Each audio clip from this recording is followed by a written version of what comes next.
Wow. I did say until the end of the song, and then the song just felt like it just went so quick. How's it going, everyone? Hey, Phalanx, thank you very much. Yeah, I do. I'm very, very proud of this album and really glad to get the opportunity. Oh, gonna stop the song there. God! I didn't think I'd be a tad nervous. I usually stream on Twitch, and I have a bit of a laugh, but because this is, you know, about music and stuff, you know, I feel like I have to be a tad more professional and just, whatever, fuck it. Hi, I'm Alex. I'm a bit of an idiot. Pleasure to meet you. I'll try and bring the microphone a bit closer. I usually forget to do that. Yeah, I hope you guys are having a nice Sunday, a nice weekend. I'm just gonna be chilling, drinking my tea. Should I put the cam on now? Boom, there we go. Damn, you know, I set up the light, but it's starting to get a little bit darker. Hang on, I'll put some room light on, so I don't look like Voldemort or something. I think someone actually told me that I may look like Voldemort, and I took it as a compliment because Ray Fiennes is fucking badass. Man, your music is 10 out of 10. Thank you so much, Snowy. Face reveal. You know, no, because, you know, I've put videos and stuff out on YouTube before, but I haven't actually streamed on YouTube since my Dark Sign 2 album listening party, which is pretty cool. This is Alex M wrote, my middle initial is indeed an M, and I like to well, actually, I never do this, but people would like guess what is it, and then out of nowhere I just decided I really like the name Moses. So if I had a kid called Moses Rowe, for some reason that sounds weirdly badass but really stupid at the same time. When you heard I made the OST for this game, you was pogging out. Thank you.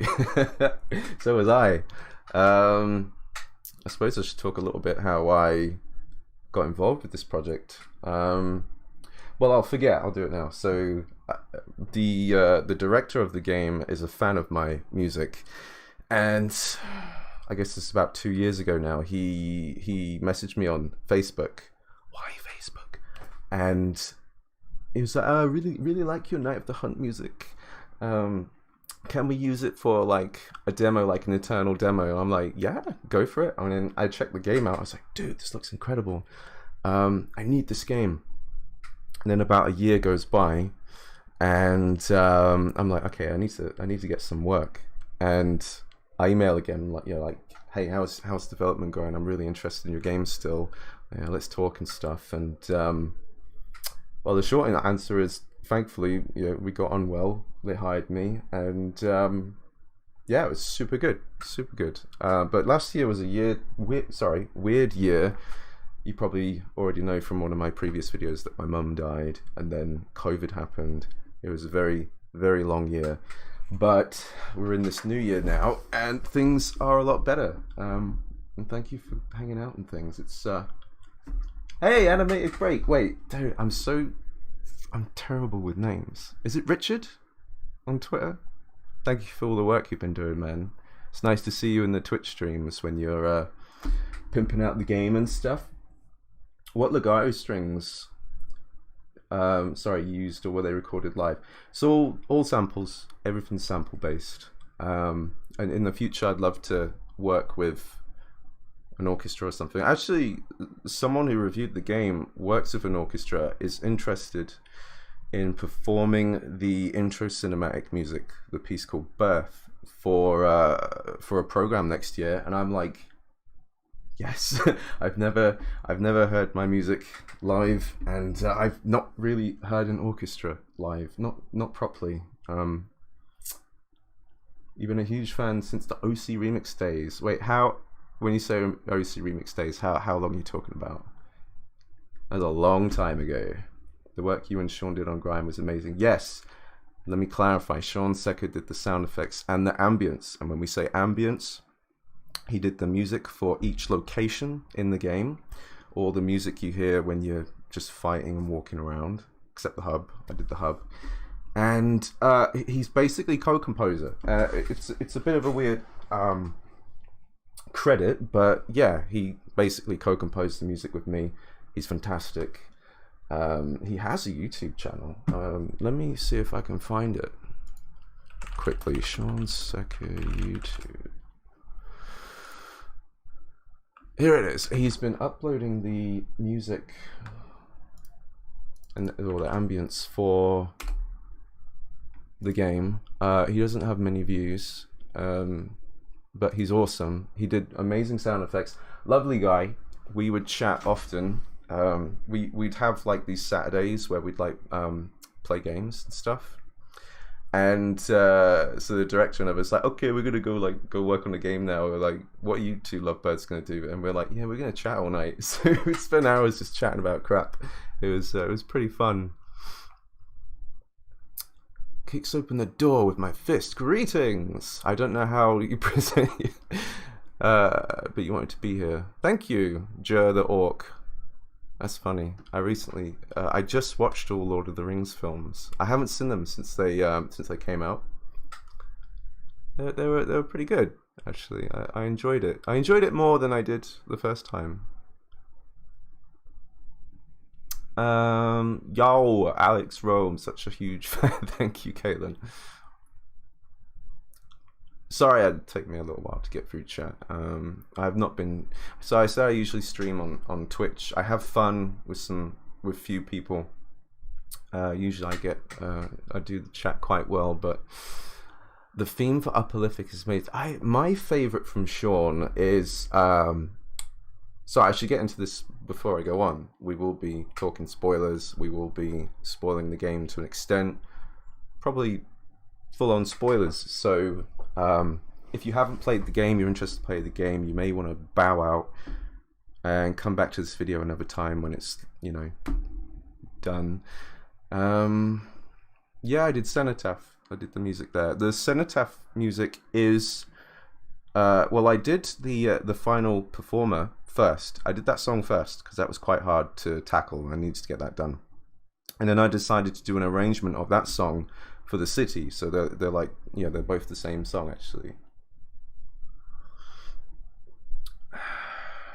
You liked Like a Dream. Dude, that was so long. Yeah, quite a long time ago. Yeah.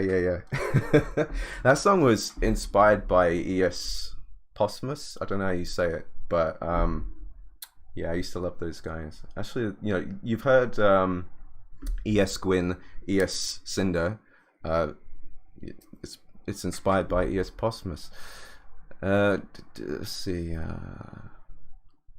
The themes for Misbegotten Amalgam and Whispering Mothers have been taken up residence. Thank you.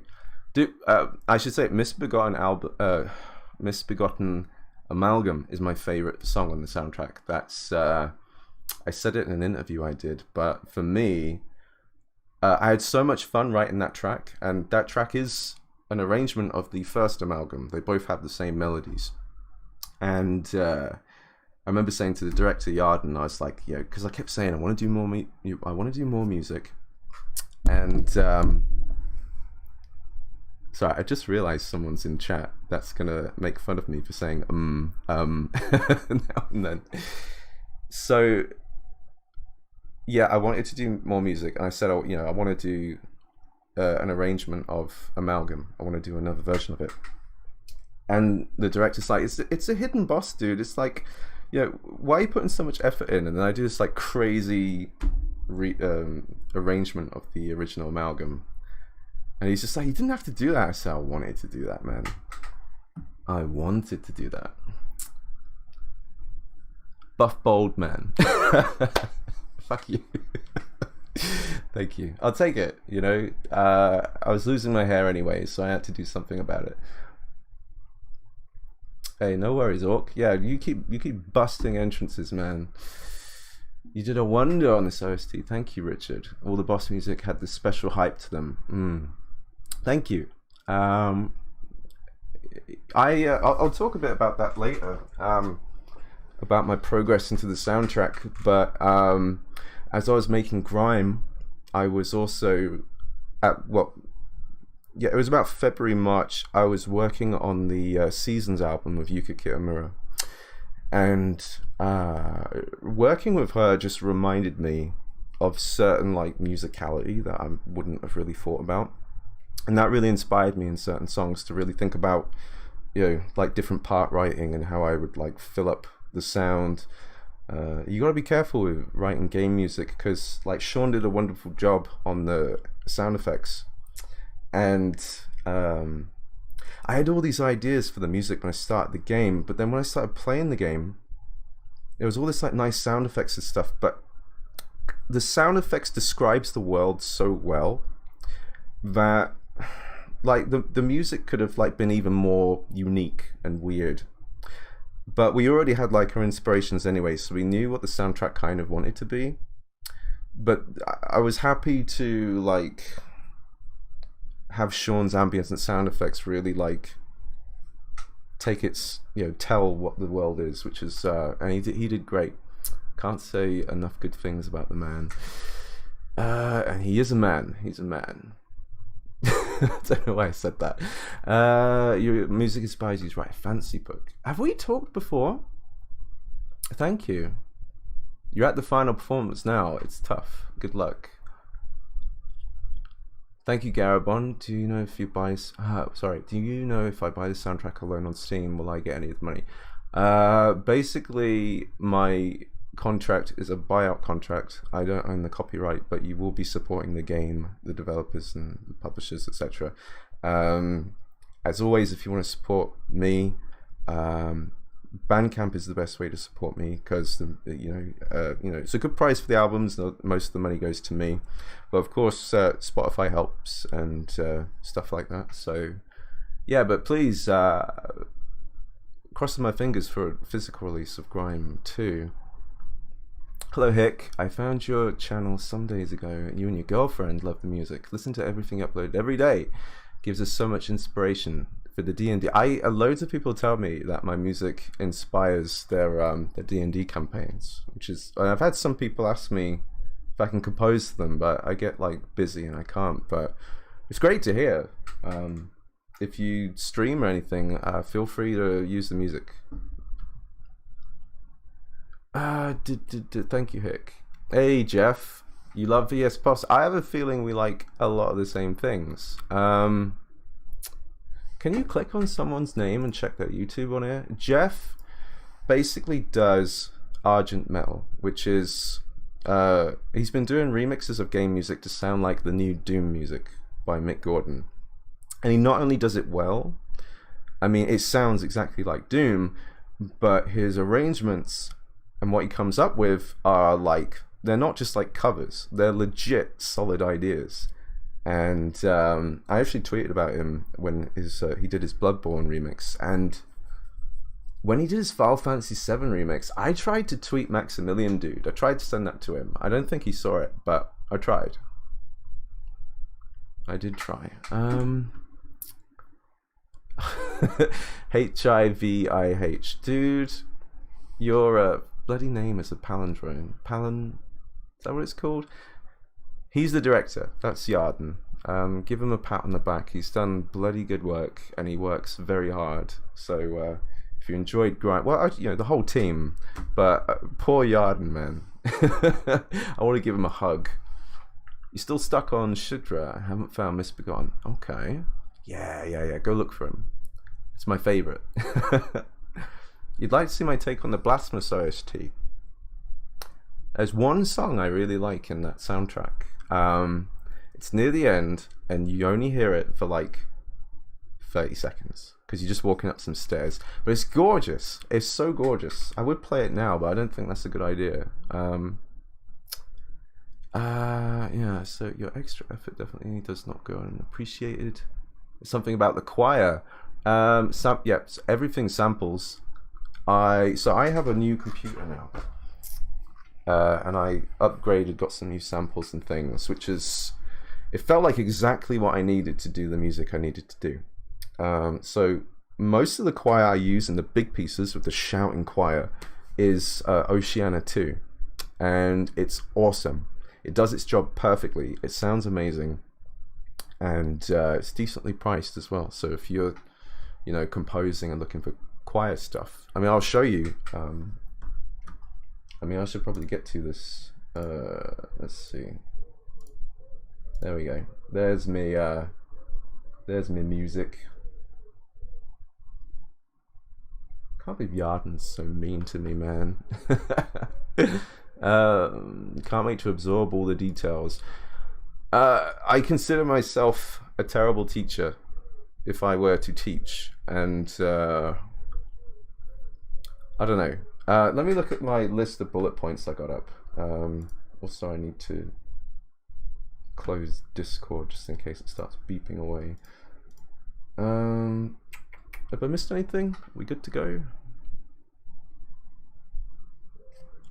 How was composing Harmless Rock Giant and Grieving Rock Giant? Both gave you some calm but creepy vibes. So those are mini boss songs. Sorry, it's weird. I've got the chat on the monitor above the camera and I don't know what to look at. Fuck, I keep saying again. So those are mini boss songs, and it almost was going to be the case that there would be one mini boss song shared across each mini boss, and I didn't like that. I mean, it's fine because obviously when you're being hired, you know, stuff costs money, but I was still really adamant, like this game needs this music, man. It's a very good game. So those two mini boss songs are it might be difficult to notice it, but they are arrangements of each other. I wanted them to share a link because of the grief and stuff, but honestly, the mini boss songs, I think all 6 of them, I got through them in like, Yarden will be able to tell you, I made them in like 5 days or something. Just kept pumping them out. There's a thing that happens when you, well, at least for me, when you write an album or a soundtrack, it starts off terribly because you're trying to figure out what you want to do, and if you're doing it for someone else, you're trying to figure out how they're gonna, you know, if they're gonna like it. And then you do like 2 or 3 songs, and suddenly your head is filled with ideas, and you're like, I could do this, I could do this, I could do this, and then you're on a roll. Hey Swine, you stopping by, and you're gonna go. I know Swine from Twitch. Good to see you, man. Hope you're doing well. Something about final performance gives you serious Cirque du Soleil vibes. I'm trying to think what inspired me for that song. It was that's probably one of the songs we'll open up later. We'll get into that. So I'll talk about that later. We haven't talked yet. You just wanted to know that it was your music. Hey, that's great. Thank you so much.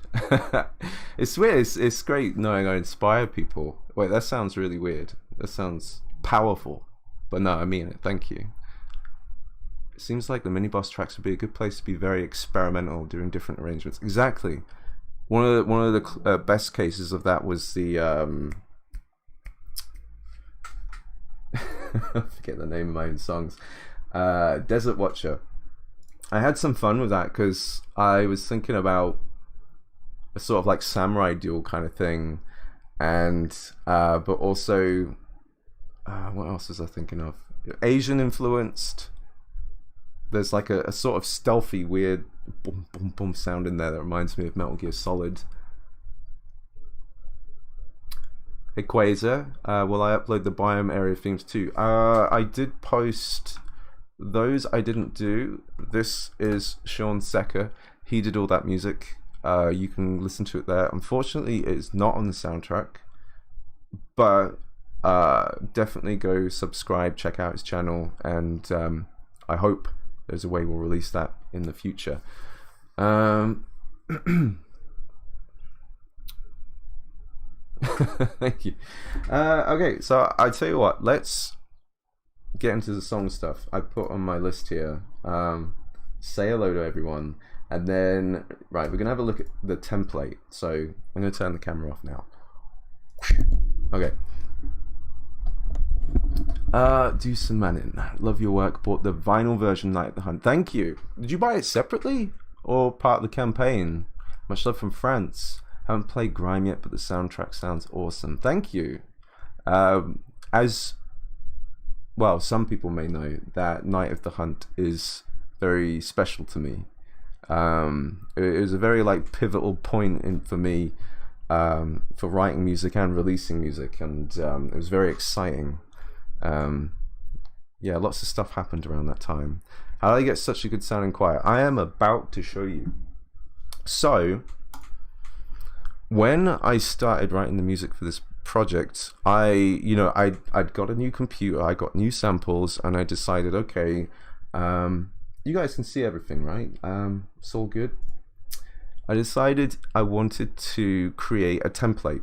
I've done this before, but I wanted to make a brand new template where I can open this template and immediately start writing with the broad range of everything I'm going to need. So you can see, I mean, I guess it's a bit tiny to see, but I start off with my choirs, and then I go down to my solo violins. We get down to string section, horns, lots of horns, some wind. I didn't use a lot of wind in this project, but there is some percussion, piano and harp, and that is my template. And then I will add to the template when I start a project.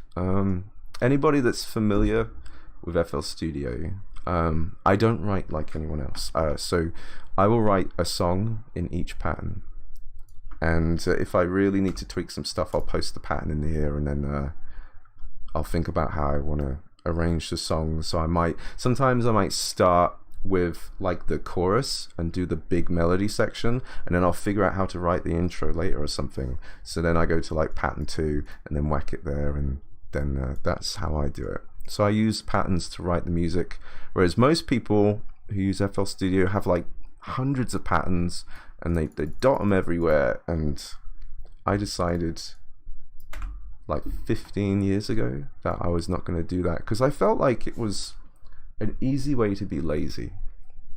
I thought if I didn't do that, I would be encouraged more to write more effectively.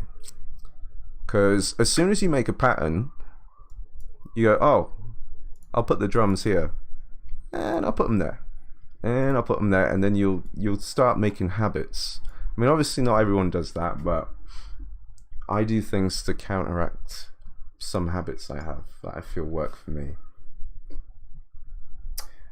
So you explored Grime's soundtrack not long after exploring Darksider's Genesis soundtrack. Who was it who composed that? Is that the sort of top-down game? Grime offered a great change of pace. Which instruments can I play?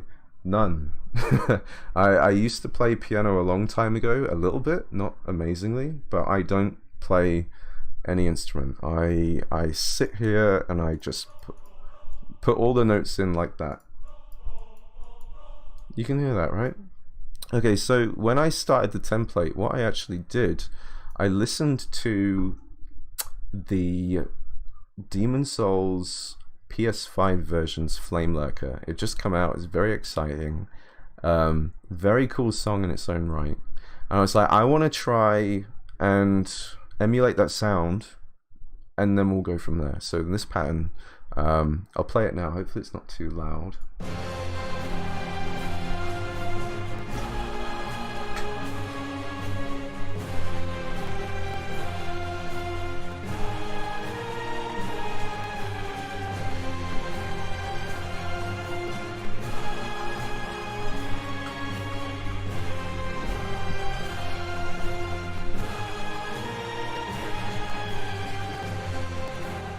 And it just loops. That's how I try and figure out the template. And it was a really good song to model after, because one of the great things about doing a template like this is I've got all these instruments. I balance it out so that I'm writing the most chaotic, loud thing possible. And then it means I don't really need to master much going forward. Like, obviously when I'm writing, I'll have to take into consideration like dynamics. So let's see these strings. Yeah, you got like So this is a new sample I have. I love this. It's called Soaring Strings. It's fantastic.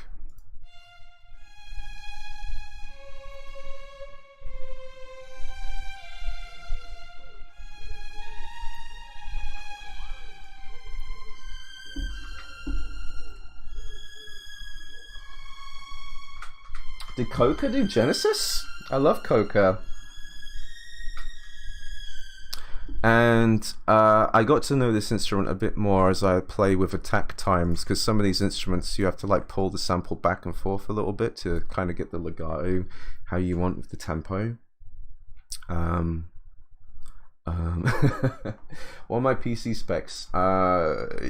So all my life I've never been able to have like a super awesome computer, right? It's always been hand-me-downs to some extent, or cheaper parts. And then when I finally, I've been saving money and stuff, and last year, like, COVID happened, we're all indoors, and I'm like, you know what, I'm just gonna go all out. I'm gonna have a beast of a computer.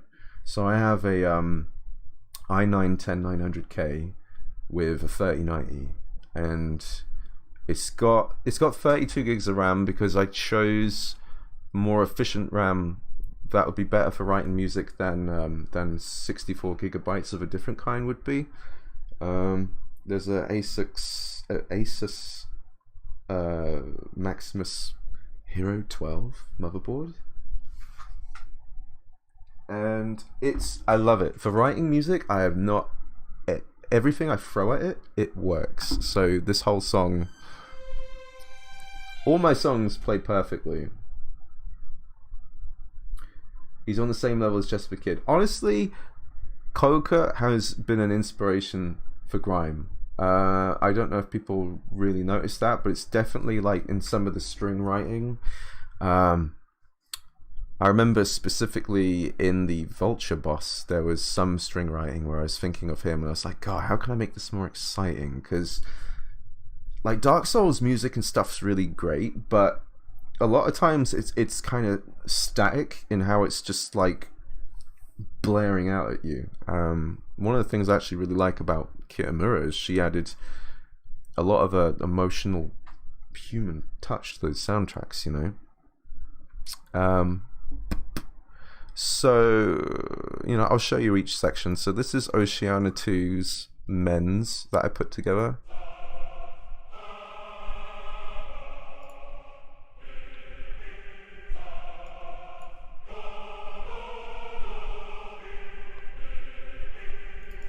And the women.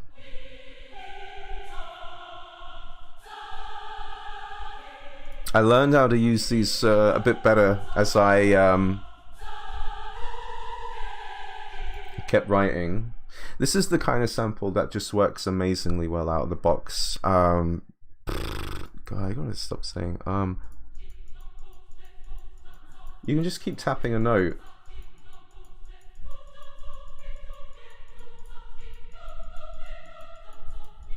And it keeps going through these key switches of different syllables, so you can actually set which syllable you want each note to be. I don't have a MIDI controller, so sometimes I just use my keyboard to do this.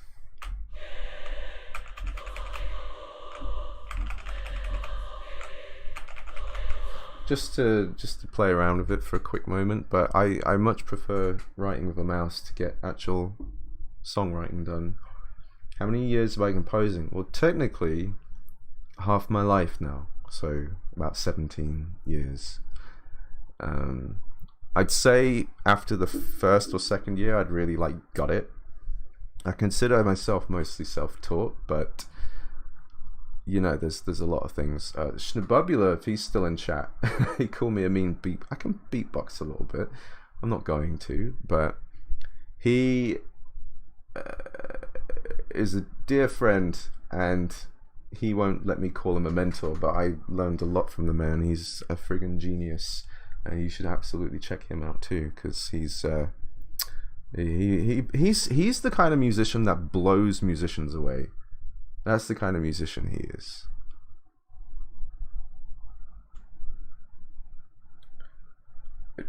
You notice similarities in Grieving Rock Giant, parts of... Okay. just trying to think. Grieving. See, the mini boss themes, I can't remember being inspired by much for those. I just sort of went on with a feeling with each of them.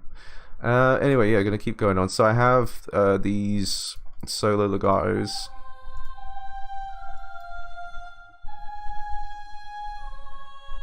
And these are different ones I've not really used before. They're from 8Dio, and one of the reasons I changed my soprano sounds is for the Dark Souls stuff I've done. For a long time, I used this sample, the voice of soprano. I forget what it's called, but it's such an iconic sound. You'll just know it when you hear it. So I didn't want to throw in certain sounds that you would have known easily from my music before. I mean, if that makes sense. Station Abubula. Then we have Requiem, which I've been using for ages. And these are the choirs that Yuka Kitamura uses in Dark Souls 3 and onwards.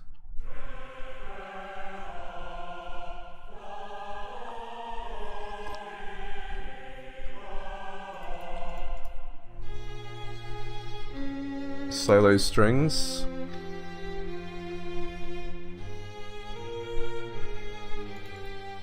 Soaring strings I showed. Sinner samples.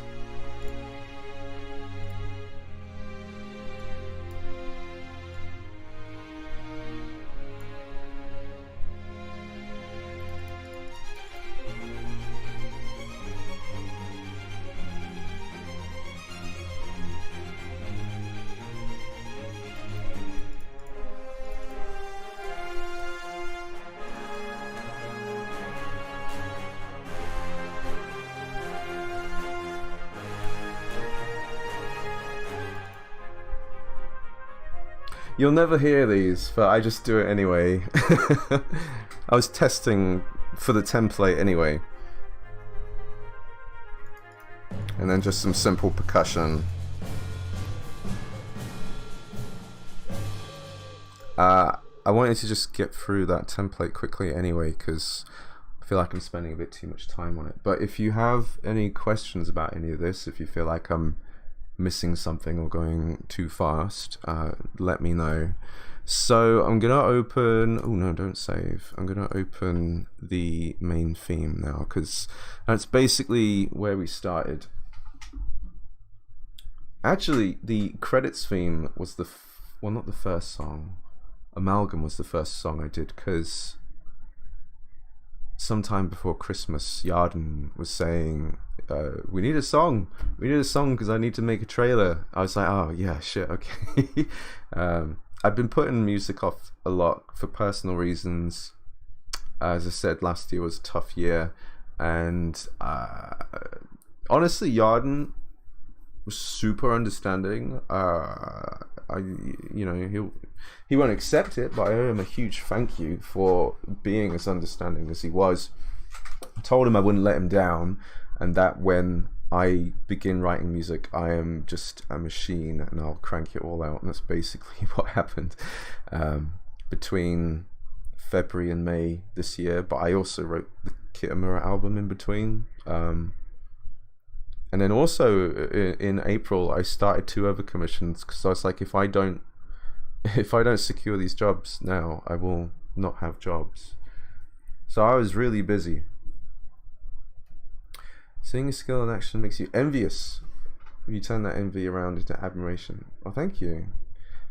I mean, in a lot of cases with people, you often just see the finished product, or you see what they want to show you. You don't see everything behind it. It's a lot of work and determination and love. I love music, and I've it's my birthday next week on August 13th, and I always am kind of reminded. I remember the first few years in particular, on my birthday, I would either write a song, or a song very close to my birthday, and I'd sit there listening on my headphones and be like, okay, let's see how much better you got this year. And I'd sit there, I feel so proud of myself, like, ooh, look at what you did, ooh. And then at some point I stopped doing that because, you know, yeah. Sorry, Paul, you struggle to maintain a good flow and cohesiveness unless you're directly copying another track, which is limiting. A, B, A, C like forms only take you so far. Any tips or principles that you follow?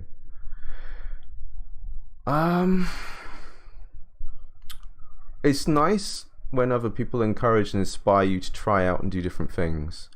It's always good to get out of your comfort zone. I remember particularly there was a time where Shnabubula, I can't remember what happened, but we're talking about time signatures, and I never like wrote anything outside of 4/4, and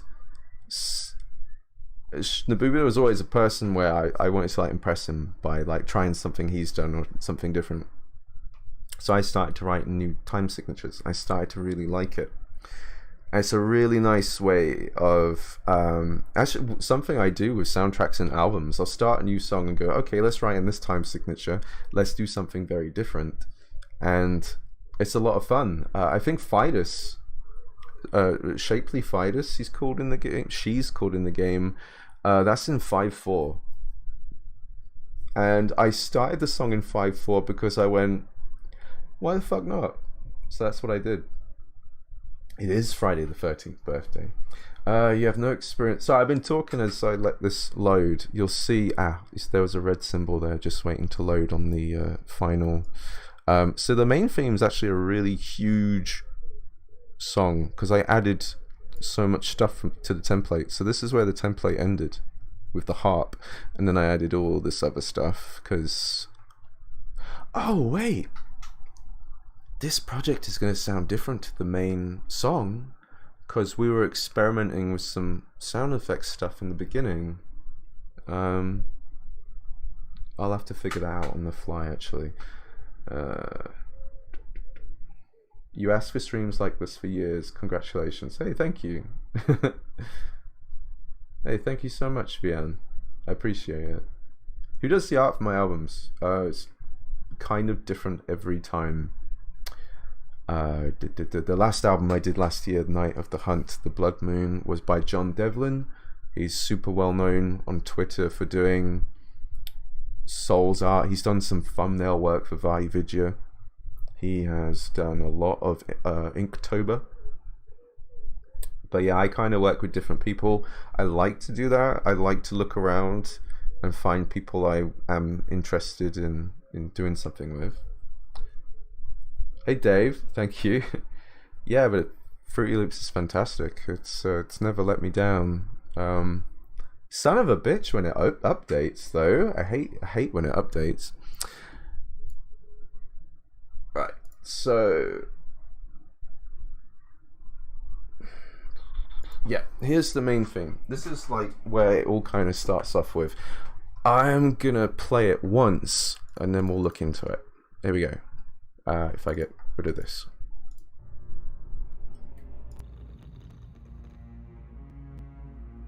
Oh, you hear that weird sound, that thing? That's not meant to be there.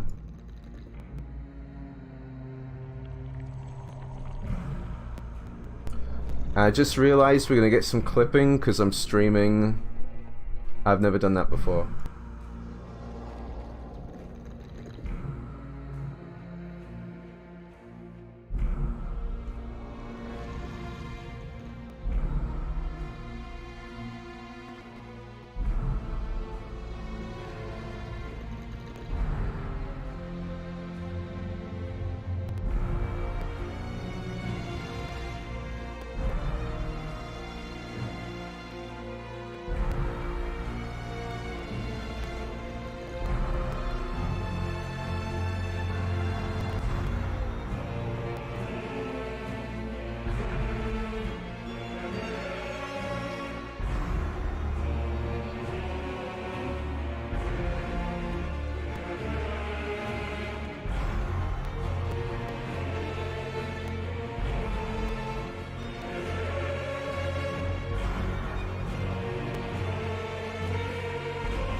I didn't really know what parts to click on during that.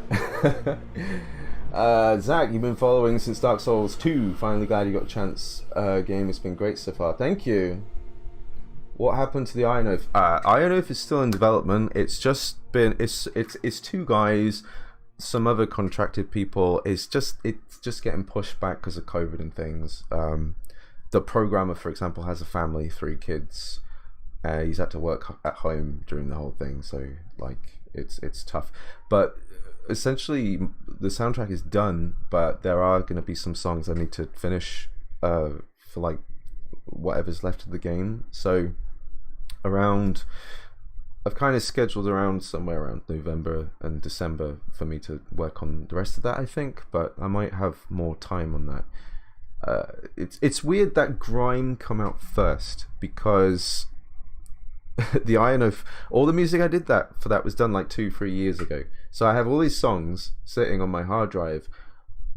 I'll play you one later. I tweeted about this. It's one of the favorite songs I've ever made, and it's just sitting on my hard drive. I can't do anything with it, so I might play that later.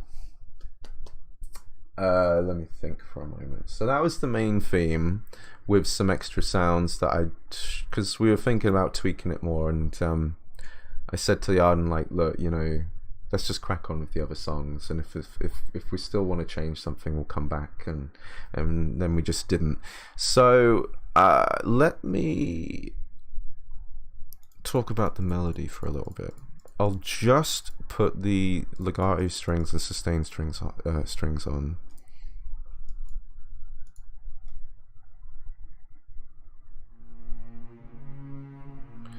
So I when I composed this, I kind of thought to myself, let's do something like Night of the Hunt, do something really iconic, bombastic, just something people would remember. So I start off with like just a nice emotional melody, and this melody actually comes back in a few places.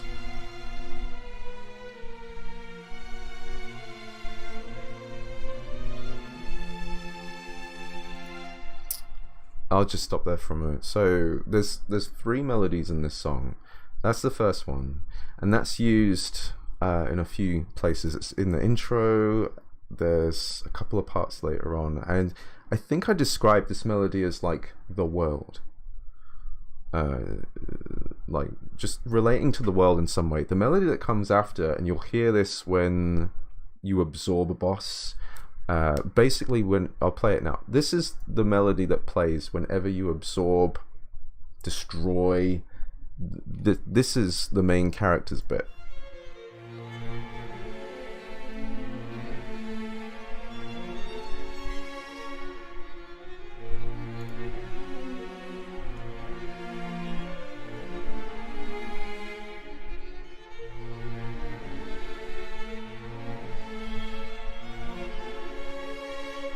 Kazoo cover.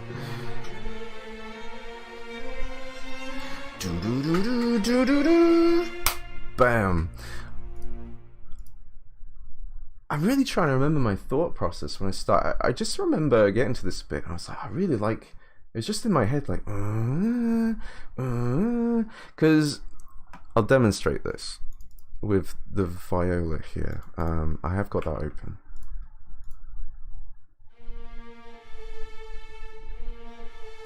So the difference between those 2 notes, if I place these notes 1 note higher, that's a full octave, and it sounds really resolute, it sounds really happy. And when I was thinking about the character and what he does and his energy, I was like, this should not be happy. This should sound disturbing. It should sound like it's not complete, something not right about it. And it's just something about 1 note below that octave which just makes it sound a bit off, and I like that.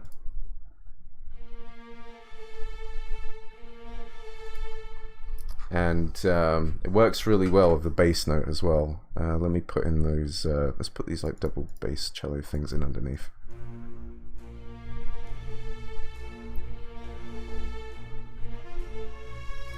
Whereas if I had made that an octave, it would sound completely different.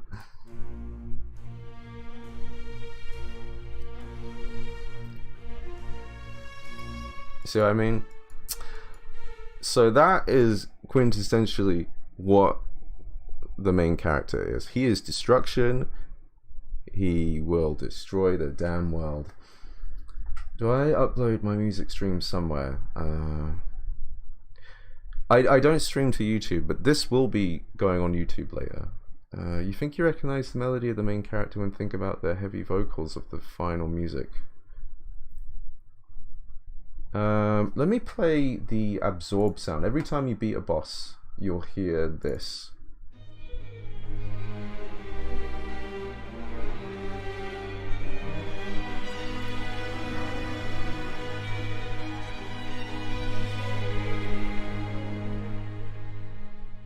I was really I didn't do that until quite near the end of me finishing the soundtrack. I was really psyched about that because I wanted it to feel like a Super Metroid thing, you know, like that that thing. I wanted to do my own take of that, and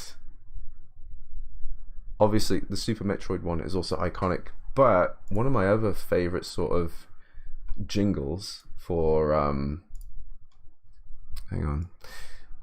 for obtaining something. This happens, I'll play this for you. This happens in Batman Arkham City, which is one of my favorite games of all time. It's incredible. I love the soundtrack to this game. There's a moment before you beat Mr. Freeze. No. This is in the Penguin section. You get an upgrade, and you hear this.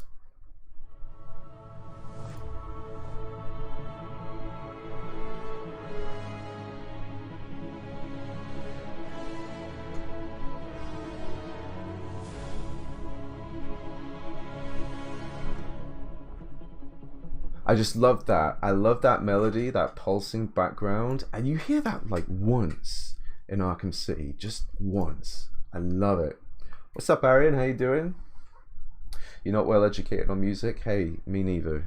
Don't even worry about that. I mean, I know stuff, I've studied stuff, but when I sit and write music, it is not in a place of music theory. I'm able to describe things to you, but when I write music, it is just sound and feeling it and just stuff coming into my head. One of the things I actually do is I'll write like a whole section, and when I get to the end of it, I'll just sit there and listen from start to that section over and over, and just as it ends, my head will start playing something else. And then I'm like, is that a good idea? And one of those occasions, something will happen, and I go, that's a great idea. It's like I don't do anything, and my head does it. It's great. And then I just sort of put that out there. Super cool. Anyway, so let's put all the strings back on. Get rid of the Spikaro ones. Because it's really nice hearing just the strings. They explain a lot, and I love working with strings.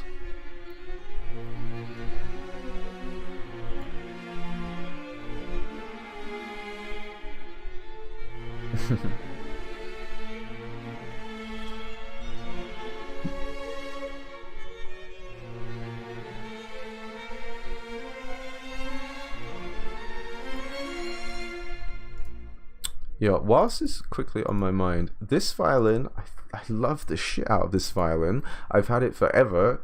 It's still great. And you probably hear in a lot of my work that I like to do that.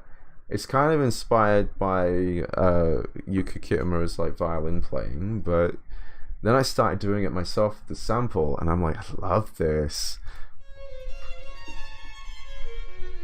And that was bring me to this point where I wanted to talk about working on the Seasons album of Yuka Kitamura, because like what happened first is she sent me part of the Spring song, and it was just so full of life, man. I was just smiling from ear to ear, like, this is fucking gorgeous. And as I'm collaborating with her, I'm studying her at the same time, you know, as I usually do. So I've got to write the next bit, so I've got to keep this like cohesive thing going on, you know, make it sound like one piece still. And she does all this stuff with instruments in the background. And it's really interesting what composers focus on. Like, a lot of my music in the past, it was like, I love the melody and I love like the stuff supporting it, right? So I was thinking about this earlier. If you imagine a sunset, for someone, the sun setting might be the focal point. Like, oh, I just love a sunset. I love the way the sun looks, the way it goes down. But to someone else, someone might love that as the sun sets, they see the birds fly away, or the way that the trees rustle, or, you know, there's little details there. And when you listen to different composers, you hear things they do with their instruments that describe details they enjoy.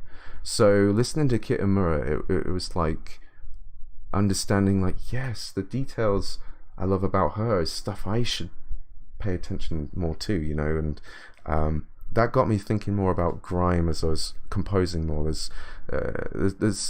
a lot going on in these songs.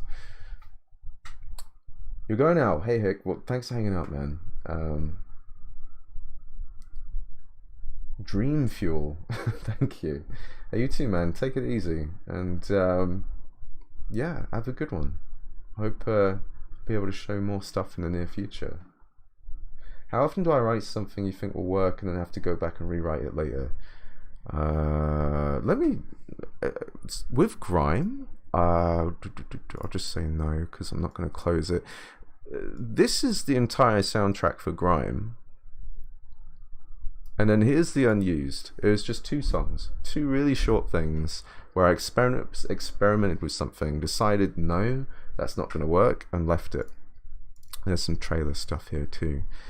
So I was actually really lucky in this project that it was slightly rocky at first trying to figure out the sound, but then it was just bang, here's a song, great, it works. Bang, here's a song, great, it works. And I had a lot of fun composing to the bosses. I'd record boss footage, and then I would put it on a different screen, and I would record to it, you know, write music to it, and I'd be watching the boss and hearing the music I've written so far. I'm pacing around the room, looking at it, and getting all excited, like, "Ooh, this is cool."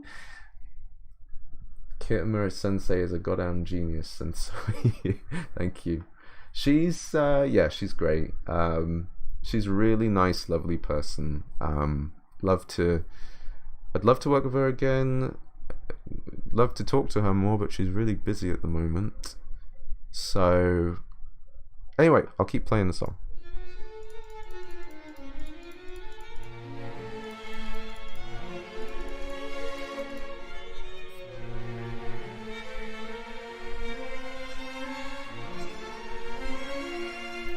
And then the melody coming up is what I describe as like the power melody. You'll hear this a few points in the game.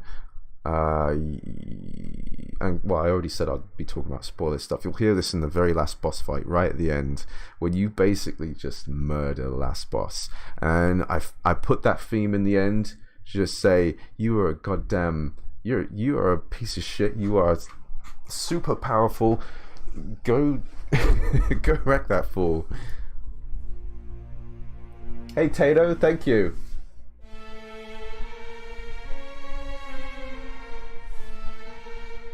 Oh wait, let me start that again because it doesn't have any bass. Let's add in the Spikaro strings.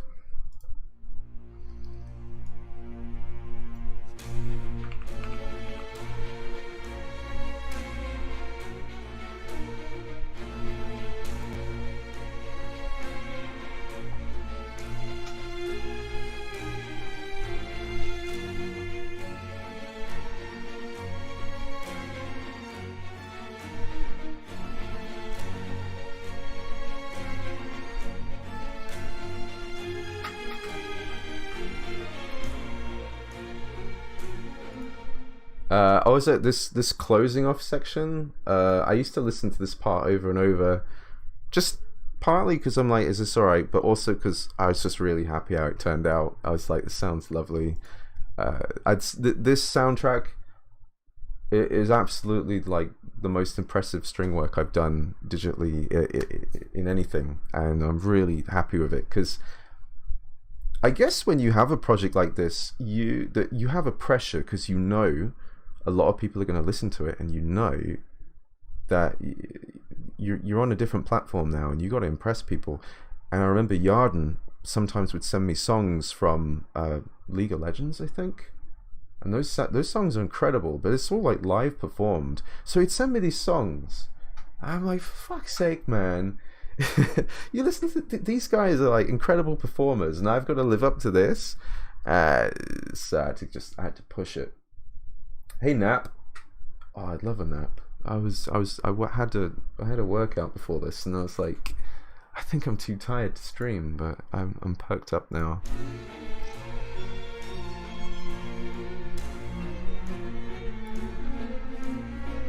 It's this bit I was really happy with.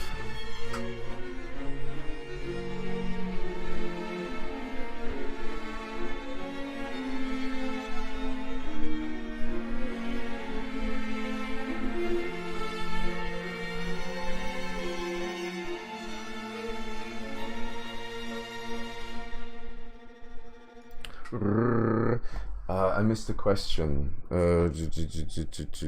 Something about how to end up composing for Grime. Yarden, the director, was a fan of my work. Actually, I'm gonna hit that home. He was a big fan. He commented on my YouTube videos. He messages me. He loves me.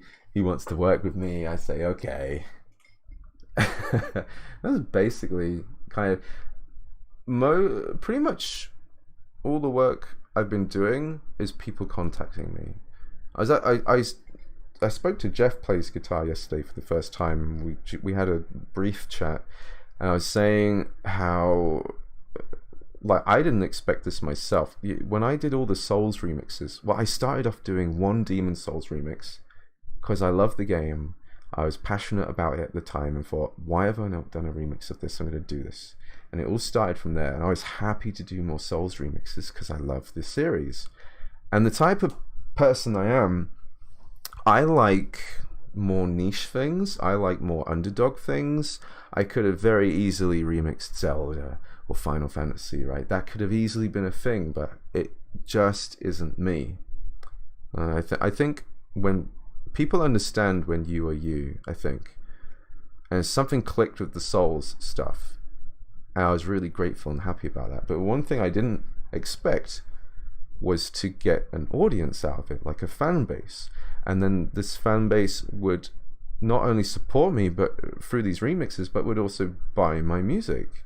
I was like, this is crazy. You know, like it's basically 10 years ago now. I quit university because I hated it. I was like, what am I going to do now? Everyone was telling me you should go back to uni and get your degree. I said, no, I'm not. I hate it. I want to do what I love, so I do music. And people will say it's stupid. My dear mum at the time, I moved back home. I said, look, give me a year. I'm not providing money. I'll do what I can for you to help out, but I'll try my hardest with this music. And it took a while to kick off, and it was the Souls stuff that really did that. So I really appreciate that, and thank you all from the bottom of my heart. But it's not there. You know, there is luck, but I don't believe in just luck. I think you always gotta be ready. You keep putting yourself out there. You do the best you can do. You take advantage of every opportunity, and something's gonna click. And it's weird advice because, you know, it's a harsh world we live in. You got to take care of yourself, take care of others, feed yourself, pay the bills, etc. But when you realize you have a chance, that was my realization 10 years ago. I said, I have this opportunity where I don't have a lot of pressure. You know, I can stay at home, I can do this. So I gave it a chance, and I'm so grateful I did that. Lord Alex, what program am I using? This is FL Studio. This is FL Studio 20. Whoa, Napster Block. Haven't seen that name in a while. Oh, you're friends. Awesome. Be so good, people will notice you. You also left university. Really? I went to university for the wrong reasons. I did not do enough research. I kind of did it at the time because I thought that's what successful people do, something like that. I did 2 years. I quit after the second year. I made sure to stay until the second year just to get something out of it. And then I came back, and the last 10 years has been, like I said to someone else, what you see when you see my successes, when you see the good things in my life, you don't see the other stuff. I actually had some pretty terrible years, 2018, 2019, really bad times in my life. I used to suffer from piercingly loud tinnitus in my left ear, which I do not have anymore, and because I'm a tenacious fucker, and I will do all the research I can, and I will be adamant about beating something, and I don't know what happened, but something worked. I also have many cancelled games, cancelled projects. People who know me know that I really loved Chrono Trigger, and I worked on a couple of fan games, both which did not pan out very well. And but I did so much music that I loved doing for those games. I was so happy, and I don't regret it because I learned so much. It was one of the most beautiful creative periods in my life. And if you ever have something like that, you should be super grateful, no matter what, because it's a great thing to wake up every day and just love working on something just for the joy of it. I mean, these days when I write music now, it's a job.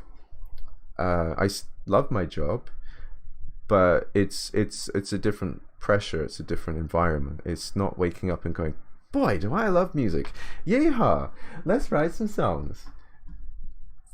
So let me have a quick look for a moment, because I can tell you there was a game called Rainfall the Sojourn. It had a successful Kickstarter of nearly $20,000. It was going to be a Zelda-like top-down pixelated game. It was funded, and a year later it got cancelled. I don't want to go too much into it, but I nearly quit music because of that. I just felt terrible. There was nothing to do with me. The guy made me feel like an absolute asshole, and I won't forgive him for that. You beat people like this by doing the best you can and surpassing them. It's not exactly revenge, but it's showing you that you're not going to let someone bring you down. Did I learn to make music on my own? Yes. Essentially, even though I went to college for music, that's how I kind of got started. I quit my course. I quit a computer science course and went straight into music. It was a pretty radical. It was a radical thing at the time. I barely knew how to play an instrument, and within 2 weeks I was on stage performing Smells Like Teen Spirit on a piano with a band without a singer. I made loads of mistakes, and it was terrible. And 200 people saw me do that. It was horrible. I hated it. After like a year, I got used to stage performance though. But mostly self-taught. The OC remix days back then. Oh man, what a pool of I don't know how to describe that. It was a good time. Can you give some tips to people who might want to start learning? You got to have the interest to do it. I think it's great to surround yourself in an environment of similar people. Excuse me. I don't know what that environment is now. For me, it was OC Remix. Just being around people who were on my level. We were all excited to do something. It was like we were all pushing each other, and we were all competition at the same time. It was a great feeling, and then you just get better and you meet better people. It's really hard to give advice. The thing about music, something I say to people is I can take a break from music for like a whole year, come back to music, and I'm better at writing music. And that's just you. Doing something creative, of course there's a lot of talent behind it. There's a lot to learn. But the essence of the creativity is you as a person, and you'll always experience and learn stuff as you go on. So you just gotta be like ready to love it. You gotta be ready to love it, man. I don't know what I'm talking about. I don't know what I'm talking about. Am I a full-time composer now? Essentially, yes. Now that Grime is finished, in about a week, I've scheduled it so that I'm starting a new game. I guess I can tell you, it's called Forlorn. It is basically, it's like if Breath of the Wild had some Dark Souls influence, I guess. It's Dark Souls. But I was intrigued by it. I'm pretty impressed by what they're doing. A small team again. I really am excited about the soundtrack opportunities. When I work on something, there's several things. Why am I should have the face on. I'm sorry. I've been talking for a while. When I work on a new game, obviously I hope it's a good game, but I don't like the idea of just working for a paycheck. Like if you got it, you got it. But it's great to just be excited about a project and go, God, we could do this and that, and there's real chemistry between the people you work with. I think that's a great thing. You'd say my career's just starting now. Got one hell of a resume.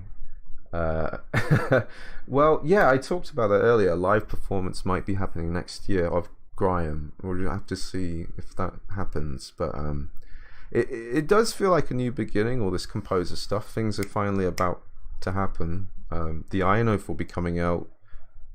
Well, I can't say, but it will be coming out. This Forlorn. This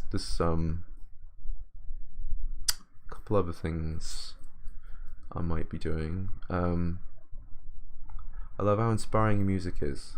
Cheers, man. Cheers, Orc. Thank you. Sorry, what was just saying? That's funny. You left uni. Okay, so you was computer science too. That's the hard part about composing for games you found. You can only guess so far about if the game will actually ship and if your music will be released.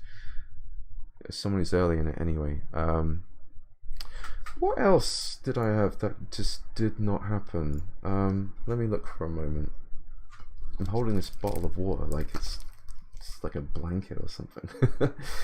Because I got so much music, man. It's ridiculous. Let me just have a quick look. So there's a PlayStation 1 horror game. I don't know if I'm going to be continuing work on it, but that might be a thing in the future. Some other little games I remember I did some music for and they just didn't pan out. I don't remember the names. It would take a bit long to find those out. Oh, I do know some of my Dark Souls music is being used on a Dark Souls mod called Arch Thrones. It's a Dark Souls 3 mod that is inspired by Demon Souls. They're using my music. It looks pretty cool.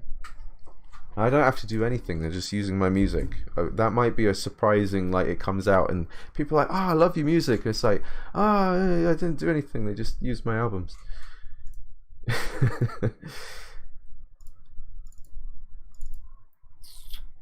I can't be asked to look at all this stuff. Sorry. You love OC Remix. So many great remixes from there. It's such a different. It's a different thing now. I just remember the old days. This is all great advice. Shnabuba. Oh, Praxis. Praxis was a great idea to work on, but I knew that wasn't gonna. Like, it could have been a game, but I was writing the music to a script because I loved the story. I want you to write music for it. Does production cost a lot for software and plugins? Yes. If you're gonna start writing music and you're semi-serious, you want to do some decent sounding stuff, I recommend buying some kind of all-in-one orchestral package that will cost somewhere between $300 and $500. Trying to think of some that do them. There's a guy who's really popular on Twitter right now called Alex McCullough. He's a bass player. He also does trailer music. He's yeah, he all his tweets are just hitting it out the park. He's very famous. He also has a YouTube channel where he talks about music stuff. There was one YouTube video he did where he talked about different sample libraries, like full orchestral sample libraries. Like, here's $100 one up to here's $1,000 one. Maybe I could find that video really quick, because it is valuable information for someone who is new. I feel like I'm not very good at that stuff because I'm more interested about trying to do even more things. Sorry about this. I have a clicky clacky keyboard too. He must be in my history somewhere. Here it is. Because such a project to make. Where do I post this? Yeah, so have a look at that. So people kind of like new into orchestra, want to play around. Don't put a lot of money into it. Find a package, so that YouTube will explain some stuff. Find a package that you think you could play around with. It's sample libraries are a tricky thing. For some people, once you start, you can't stop. It's an addiction. You love the sound, you want more sounds, you want better sounds, you want different sounds. You keep buying and buying and buying. Some people are like that, especially if they're rich. My advice is to find a nice, neat, all-in-one package to really... It's a playground. Play around. Find out what sounds you love. Find out what your writing style is, what you gravitate to. And then you'll understand what samples you think you should be buying, and go from there. And also, just don't buy samples full price. There are sales every now and then. Black Friday has nearly everything is guaranteed to be 50% off. Yeah, don't buy stuff full price, because a $1,000 library will be $500. A bundle of sounds that could cost $3,000 will be like $1,200. So you know, it just makes sense. But yeah, honestly, if you wanted like really great samples, unless you're making good money or writing music is making a good return for you, don't invest too much. Like when I was working on Grime, there was a couple of songs where I thought, I could buy some new samples, and then I thought, that's just ridiculous. I'm just spending the money I've been paid to work on the game. We've already got some great stuff. Let's think creatively.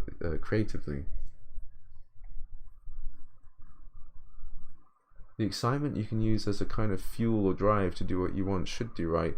Yeah, gosh, I don't even try and write music really unless I'm excited or inspired, because otherwise I just sit there, and I don't like writing the same thing. I might sound like a hypocrite saying that, but I don't like to just sit there and go, oh, let's write the next song. I like to mull and get an idea going, and once I've got it, the song is done within 1 or 2 days. It's not a struggle. It is a joyful creative process. I've been streaming for a while, and I've been talking for a while. Let's open a different song just to switch things up a bit. I have a feeling a lot of people like the final performance, so let's open that. Have I tried to remix any soundtrack in Kingsfield? I did a Bloodborne meets Kingfield remix. It is the Cleric Beast and Dark Matter. I think it's called Dark Matter. I mixed the two together, and Beethoven's. Is it Beethoven? Moonlight Sonata. Yes, that's right. An OC remix wouldn't accept it because it had Moonlight Sonata in it. Oh, Dark Reality. Yeah, that's the one. Spunky. Yeah, so let me look at my notes again, because I thought I was going to stream for like 2 hours, and it'd be like bam, bam, bam, bam, and then done. Let's get rid of the face for a little while, so then I can focus on the music again. So I talked a little bit about the writing. This song has a broad range of things. It has like a more emotional, quieter middle section and then really kicks back at the end. This song was slightly inspired by Nier Automata. I remember when we were thinking about this boss. So yeah, the final performer is one of the late game bosses, and we talked about this for a little while. I had to talk to one of the programmers about it because essentially what this boss does is it alternates between two phases, and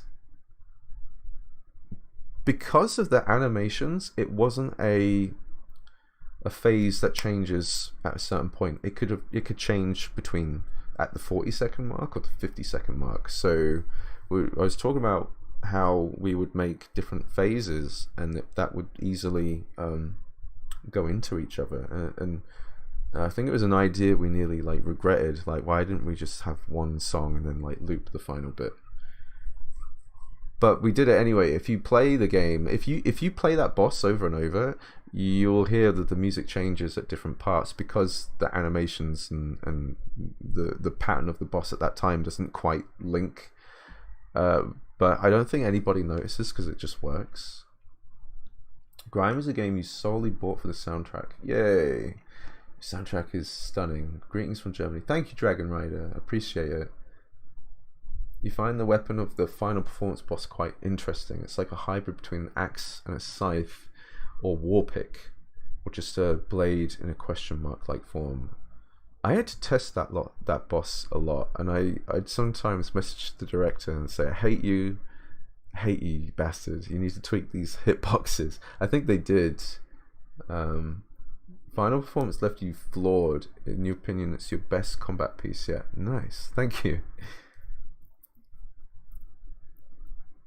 Hey Mike, yeah, you know what? Let's play it. Actually, let's wait until it loads everything. And the grind track, the main theme, I forgot to play the underlying synth stuff because it sounds like a completely different song. Damn. I remember showing that to the director and he goes, what are you doing? The song is not meant to sound like this. I was like, no, this is just a bit under it. This is cool, don't worry. I just wanted to show you because it's fun.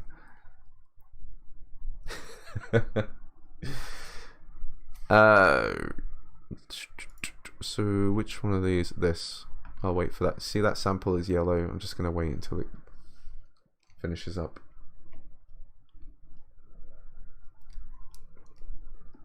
Seems like the performance wasn't that final for us after all, if you had to do it so often.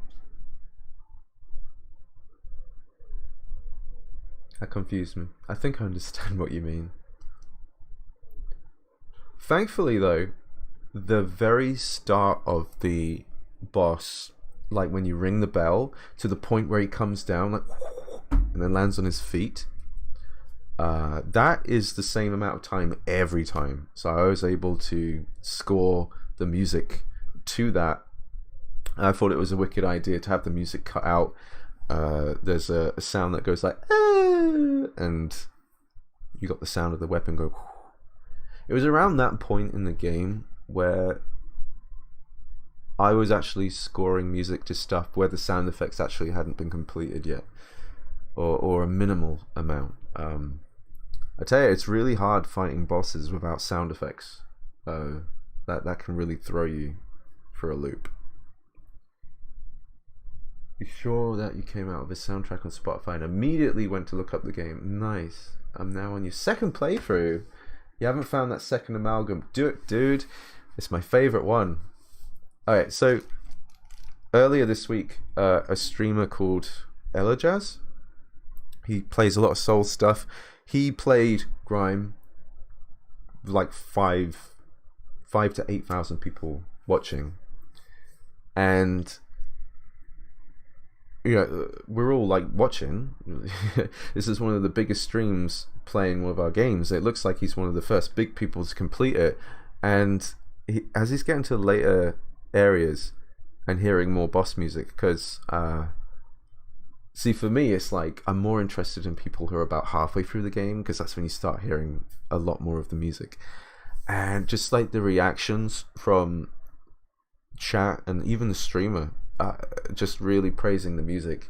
It was so nice. And now that you have Twitch emotes that are GIFs, you got all these like peppy frog with like violins and keyboards. It's hilarious. I've never seen anything like it before. I loved it. And dude, it was so good. And then he finished the game, and it was like they were giving us a round of applause, and we all took our bows. And I don't get like too emotional these days, not anymore. But something happened in that moment. My eyes just watered up immediately. I was like, what? And I'm typing to the director like, oh fuck, I've got water in my eyes. I didn't think this was gonna happen. And God, yeah, that was so weird. And we've been watching more streams. It's been fun. There won't be any after it, but since you had to play test a lot, yeah, that's what I thought you meant that. Anyway, I'm gonna play the whole song now, so just to hear it once. Let's listen to it. Oh, for God's sake. The stream and this is going to cause some clipping sounds. I'm sorry.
exactly.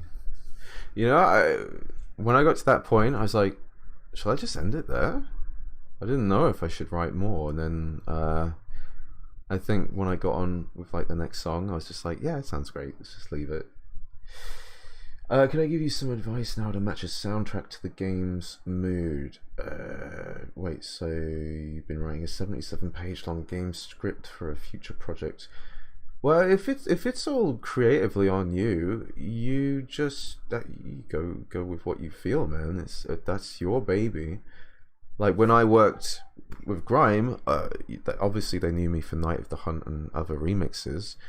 And when we talk about the soundtrack and what the bosses should sound like, I had a reference sheet for each boss with YouTube links. Just a lot of it was Dark Souls, but there was also some unique stuff here and there. And so this is the interesting part. When you work with someone and they give you all these references, they'll be time-stamped as well. These were time-stamped anyway, but when they give you a lot of references, they're not telling you that any of these songs can be the reference. Like there's something in there. See, not everyone knows how to describe stuff perfectly musically to someone. If you do a lot of music, it's very easy to explain why you like certain things and why certain things should be the way they are. But a game earlier this year, a game I was writing some music for because I needed the commission. He sent me a few references, and one of them was mine, and there was a couple others. And you know, I heard them all, so I kind of like got it, and I wrote something. First half of the song he was super happy with. Second half of the song he really wasn't. And it was that point when I went back to the reference material and realized that there was actually stuff in those songs he didn't want. There was only specific things. So I feel like I'm rambling, but in the end I had these references, but I was also really adamant that Grime did not just sound like Bloodborne or Dark Souls. I wanted someone to listen to Grime and go, oh, that's Grime. Because I think one of the worst things you can do is to make something and have it almost be a carbon copy of something else. Because even though people will enjoy it, they enjoy it because they're a fan of something else. And it's very unlikely that they'll translate into a fan of your what's the word? I don't know, but if you can make something more unique and make people fall in love with that, then they will become a fan of that. So I think if you like go forward, you have your inspirations, absolutely try and be as unique and interesting as possible, because that's what people will remember you for. So I really hope Grime's soundtrack is not just a Souls-like feeling, but many things. So I just saw that Orc, you said Lord of Shadow 2's Toymaker. I'm glad you mentioned Lords of Shadow is one of my favorite soundtracks. I know it's a bit sacrilege because it's a Castlevania soundtrack. It doesn't sound like Castlevania, but it is incredible. I love it to bits. And Lords of Shadow 2 is even cooler in its own way because it has all these electronic elements that sound incredible. It's like a weird sort of Matrix Lord of the Rings mashup. I love it to bits. And that has always, for the last 10 years, been an inspiration somewhere in my music. Oscar's, yeah, he's a fucking legend. Love his music. You can hear the story behind the fight. They're accepting their death and they want it to be glorious. Yeah, Yarden did a good job in the end of telling me what the feeling should be, especially with the area music for Cenotaph City, because there was a discussion like, is Ro going to write the music for this, or is it going to be Sean? What's going to happen? And then Yarden decided that actually it needed to be musical. It needed to feel like somewhat of a happy place of celebration. And I had a hard time figuring that out at first because it's such a jarring difference to the rest of the game that is so dirty and surreal and disgusting, but you know what I mean. And then we get to this place and I felt uncomfortable, like, whoa, the music's really happy now. This really? And so I started like tinkering around, but then as we had a few more discussions, I'm really starting to understand Yarden's place in this. You start to play the area again in the game, and you're like, okay, I get it now. I get what he wants the player to feel, and that really helps. You can't go wrong if you really understand something properly. You should have ended it like that. It's the sudden silence of doom. Yeah, when you beat the boss, the music just like dies out. I actually kept saying that they all should have applauded even more when the boss died, because they're like, yes, it's the end. We're all going to die. That'd be funny if they said that. Grime definitely has a feel of its own, similar to other things, but just distinct enough. Yeah, it's got its inspirations. Some of the songs I could distinctly tell you what was an inspiration and what wasn't. Yeah, cheers, Paul. You still need to play Lords of Shadow 1 and 2 fully. Yeah, 2 is disappointing. It's an alright game, but it's disappointing. But I actually really like Lords of Shadow 1. If you forget it's a Castlevania game, it's a pretty decent character action game. The music's great. I just really liked it. And if you get to play the DLC as well, in all one long playthrough, it might be something I have to play again. No problem, Napster. Cenotaph City managed to be one of the most unsettling, terrifying moments you've had in a game in a while. Really? Something felt so wrong, and it was just out of reach, but so beautiful. There was also a thing when you come out of the stairs and you see the music for the first time. I kept saying, can we take control away from the player so he moves a certain speed up the stairs to meet the performer, and you see that background. I really wanted the music to crescendo to meet that point perfectly, because I thought the background was just gorgeous. And they were saying, no, we're too far in the game now. We can't start changing things too much, or things will break. I'm like, okay. So I play the game a few times. I run up the stairs. I run up in different ways and think, all right, how much time do you need? Is a player really going to stand still? You know, and play testing suggested that people just ran up the stairs and didn't stop. So I kind of wrote the music like that. It doesn't crescendo the moment I want it to, but it still works. And when I finished that and it was implemented into the game, Yarden actually sent me a message, and he said, he was like, I was around one of the play testers when they got to that section in the game, and when the music kicked in the background, he said the play tester like audibly went, wow. And I was like, yes, mate, yes. When you watched Mifmu, I watched that as well. You felt odd as well with how delighted they were by the idea of the ending coming to undo all that they've made. It's pretty weird, isn't it?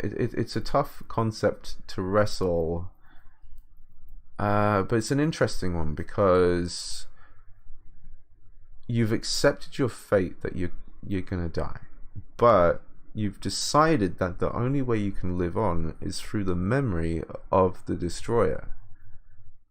And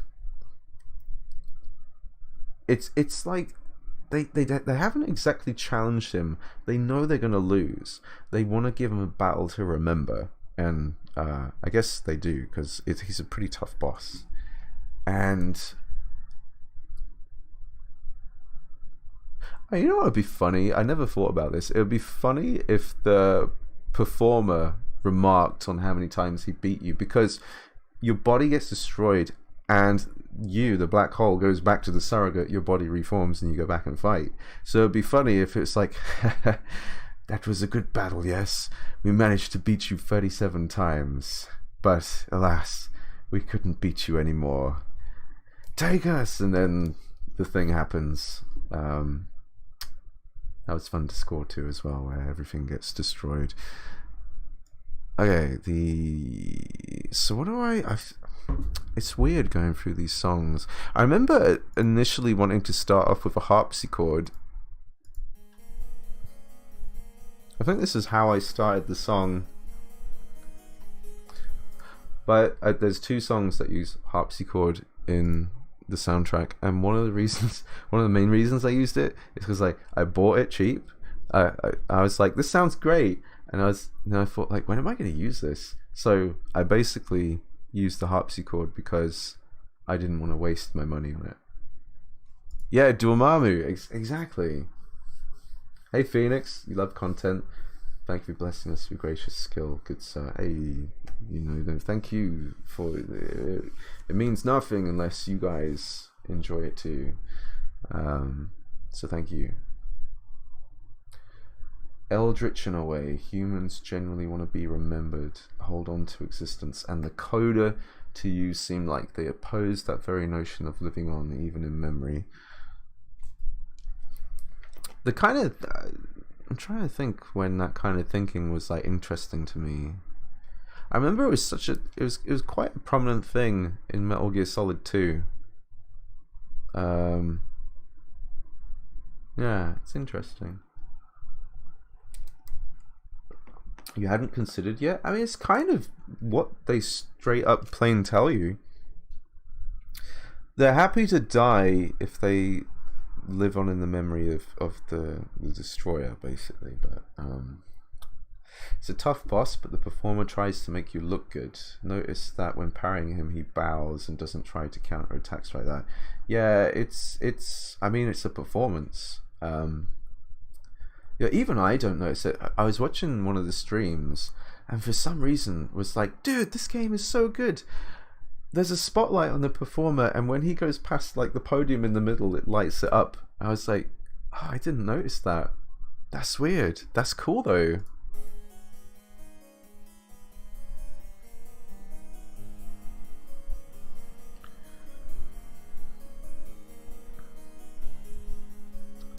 So, inspiration-wise, I do remember thinking about Neo Automata a lot. I thought about the beautiful song, the opera singer person, because when we talked about this boss for the first time, I was actually thinking, this reminds me a lot of kind of an operatic feel. And I really like that idea because musically it was like a really cool one to like approach. So that was kind of like the basis of it. And I remember telling Yarden about a game that had like this really cool operatic music. Let me play some because this was part of the inspiration as well. Oops.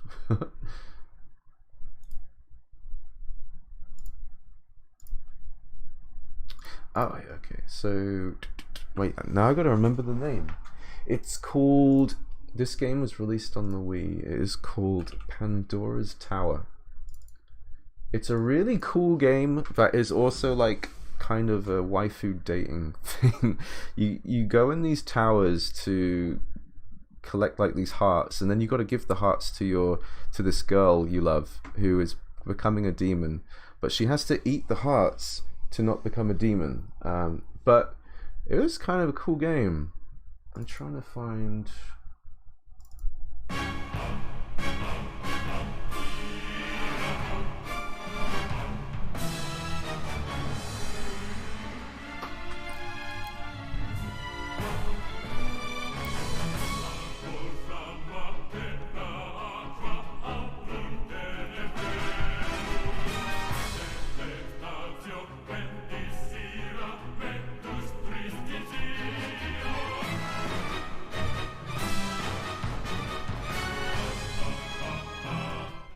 Hi Shiresi, I feel a bit bad that you said you were so talented when that song was playing. That wasn't my song. But that was kind of an inspiration as well for this fight. That idea kind of really resonated with me. And then Yarden was like, "Oh, this isn't what it's supposed to be." It's like, no, this is an inspiration, don't worry. We'll get it. Pandora's Tower, you have that one. You haven't touched it in a while though, together with other consoles. I remember playing it. I played it on the Wii U, downloaded through the store when it was put on there. And it was the summer, but I was also up really late in the night, and I used to play it between like 3 and 6 in the morning, so until like the sun came out. And yeah, that was a really cool playthrough. You're coming off my Dark Souls remix. Thank you. It's the master theme. Yes, there's loads of cool songs. One of the really cool things about this soundtrack is that's Master Theme 1. Master Theme 2 is just women.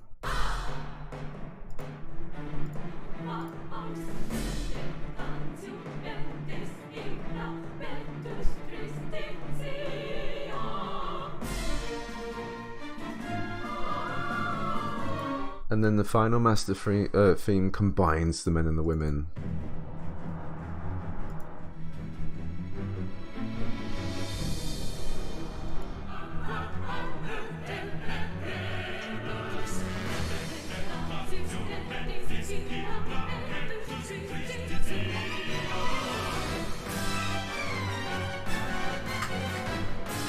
But yeah, all that offbeat syncopation thing's pretty awesome. Yeah, it's great. Yeah.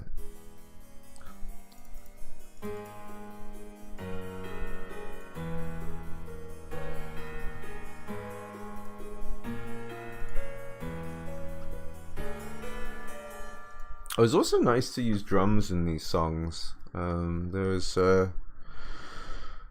I really got to use them around Vulture onwards. I'm probably not going to open Vulture, but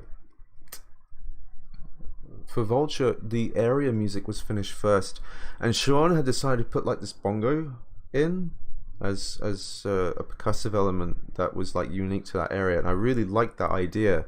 And one soundtrack I really enjoyed recently, I say recently, it was Mission Impossible Fallout. And I was really surprised because the composer's work I don't usually enjoy, but I think Fallout is a fucking incredible soundtrack. And they use like bongos and military snares, something like that, piccolo snares, like super well. And I thought, yeah, I'm going to use those, and phase 2 is just going to be crazy. Your Latin quote translate to, "It is good and right to die for your country." Pretty dangerous stuff and brings to mind military indoctrination. Is that for Pandora's Tower? You gotta love the Japanese, man. Oh, what?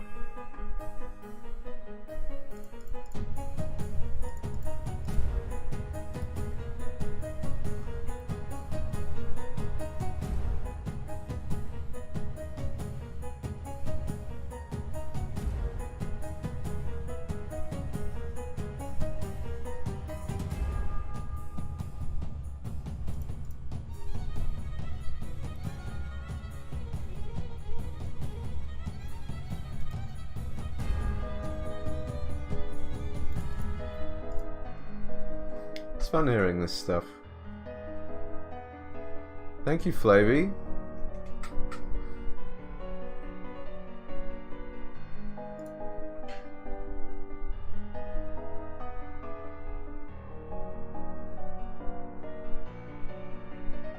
Oh, you know what? I read "I love your work." I didn't see "I love your love," but I mean, that would be a first. I love your love, man. Dude, I'm gonna say that to someone. I love your love, man. And phase 2 is a lot more emotional.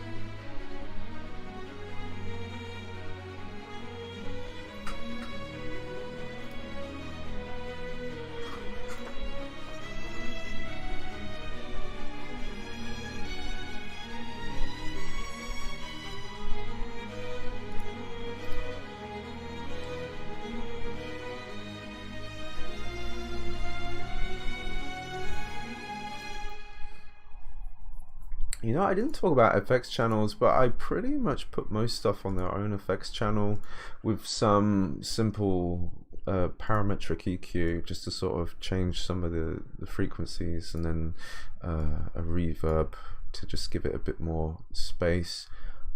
People might actually be surprised to learn that I only really used Fruity Reverb 2, which is free built-in reverb in FL Studio.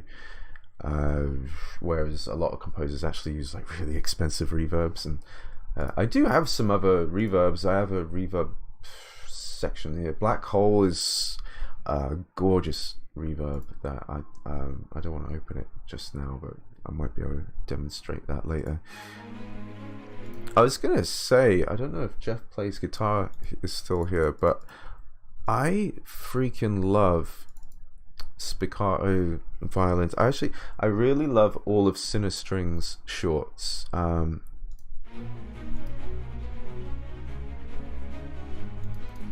just think they sound amazing.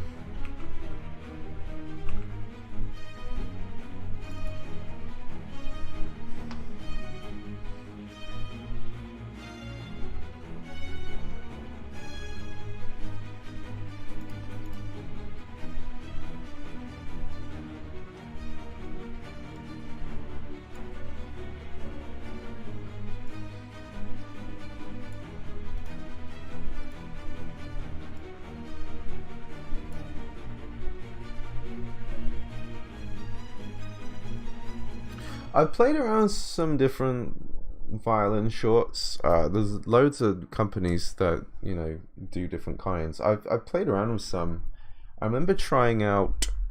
Oh god, it was a UK company. What are they called? They did the London Symphony Orchestra sample library. Who are they called? Spitfire. A lot of people like Spitfire. I don't. I remember like buying something and being like, I wish I could have tried this because I do not like this. I was really gutted about that because it seemed like such an amazing thing. You got to be careful with samples. I really feel like if you can, try it before you buy it, because some stuff sounds amazing in the demos, some stuff seems really impressive in tutorials, and then you use it yourself and you are not them. It's a weird thing. And there's some sample libraries you got to be careful of. Like 8dio has a lot of these libraries which do like loops and weird pre-recorded rhythm stuff, and I don't like that. I feel like whenever you have like got like a loop or something, it's not you, it's them. So I'm quite opposed to loops unless you can figure out a creative way where like it really works for your song, but you're layering stuff on top.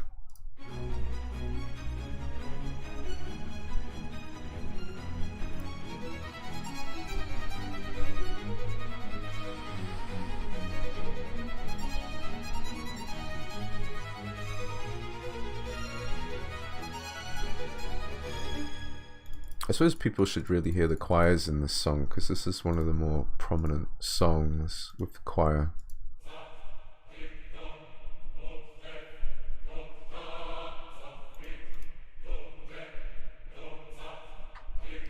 Is there an underlying thing I can put on?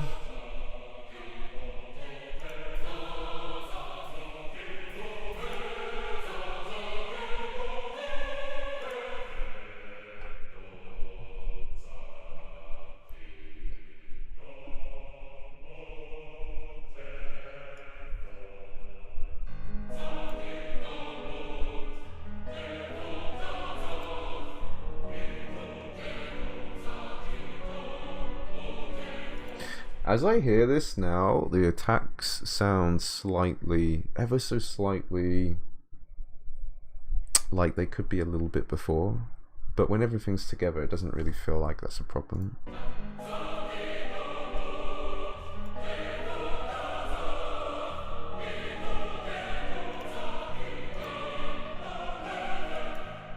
And phase 2 doesn't have any choir, and phase 3 blasts it all back again.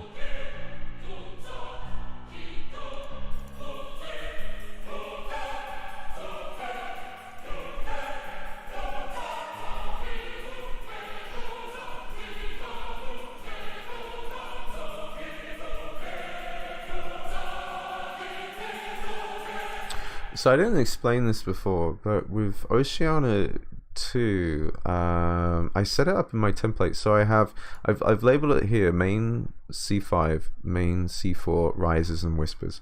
So I didn't use the rises and whispers like at all in the soundtrack, but I've set it so the reason I call this one C4 is because I'm using basically around the C4 octave, and here it's more so the C5 octave and above. So, and I've panned them in such a way that the deeper sound of the man is to the right and the higher sound of the man is more central. And then with the choir, with the females, the highest sounds are more to the left, and so those would be the sopranos, and the altos are a bit closer to the center. Yeah. No worries, sure. It's becoming a longish stream anyway.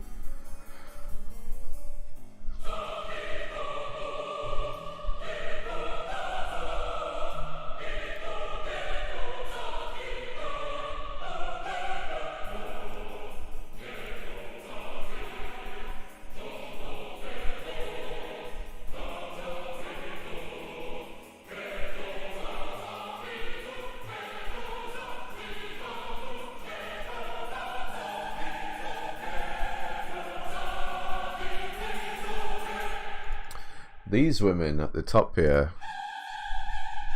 they really fucking belt it. I think I actually had to automate the volume at some point to go lower.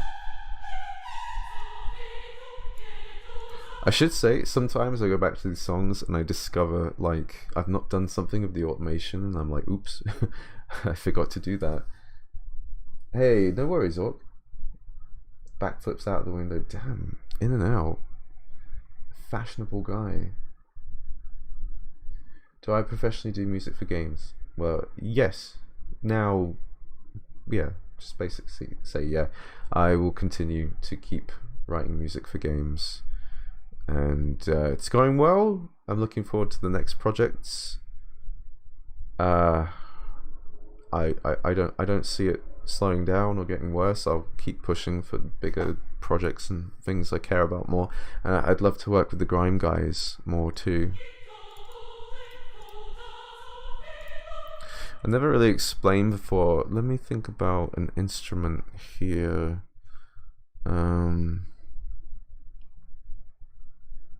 Maybe this isn't the best song to really do it. But like this violin, for example,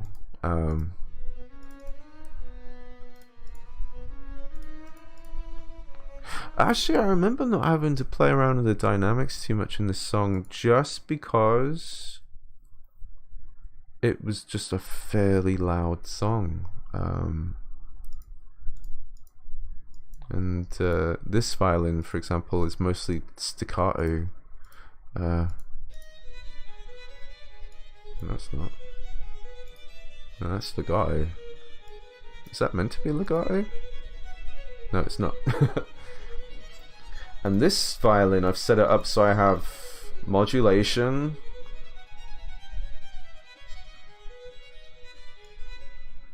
which determines how like loud and soft it is. And there's vibrato, so I can make sure that you can hear it trying to vibrato on those tiny notes. And then there's another volume control, so I can play more of the dynamics. There's an ensemble knob, which makes it sound like more violins are playing. And then there's a built-in reverb that I will sometimes play around with, depending how I want the violin to be more in the background or more up front. I do. I'm not taking commissions really. I'm pretty much full up until 2022, I guess. I'm busy all this year, so this month and maybe next month, it depends, I'll be working on Forlorn.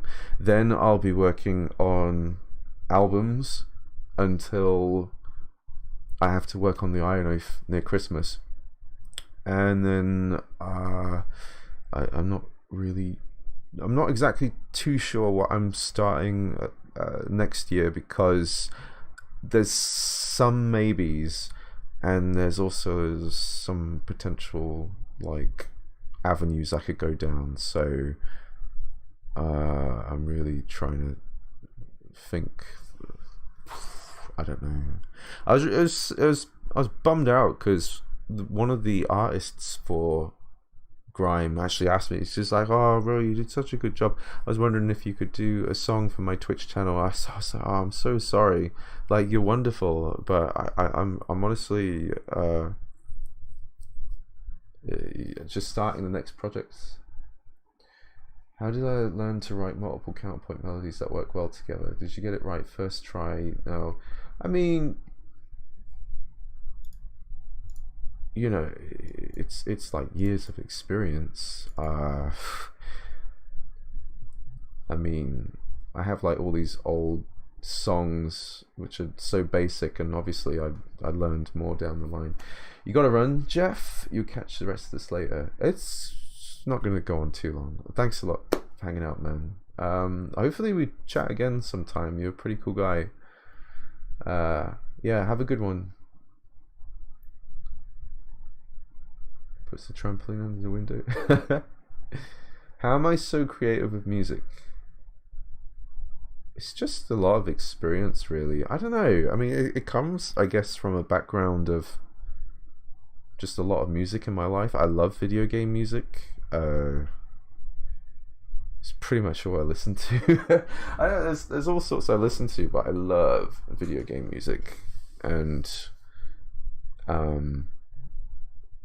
there's all sorts of music I wanted to write. I've done a lot of different projects where I got to write all sorts of different things. Like, to an extent, if you name a genre, I've probably written some music in that genre. To an extent. Not the new stuff. And not... Well, technically dubstep. Yeah, I guess I'd done a dubstep thing once. There was a song I did for one of the Chrono things, and I was playing around with an idea, and I thought, oh, this could be cool. What's it called? Terrorists, was it this? Yeah, it was this. This was a weird idea, but it was around the time I like to play around with things.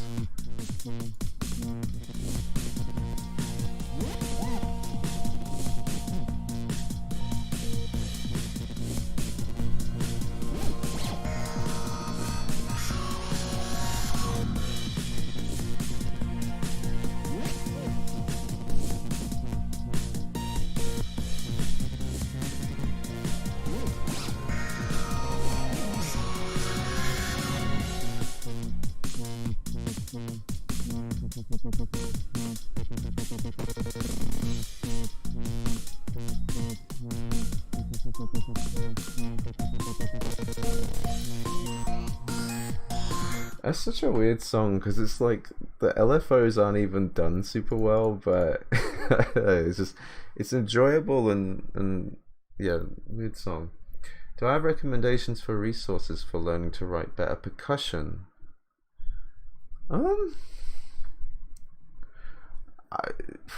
Percussion.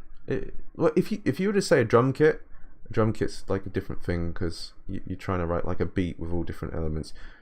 Drums and percussion is more just like a knowledge of the drum and the percussion, like, you know, like a taiko drum, or I mean, like these drums, for example. I use a few drums in this song, and I use action strikes. I've had it for a while. They're fine. There's lots of different libraries. I have like Sinner samples percussion. Those are pretty good too.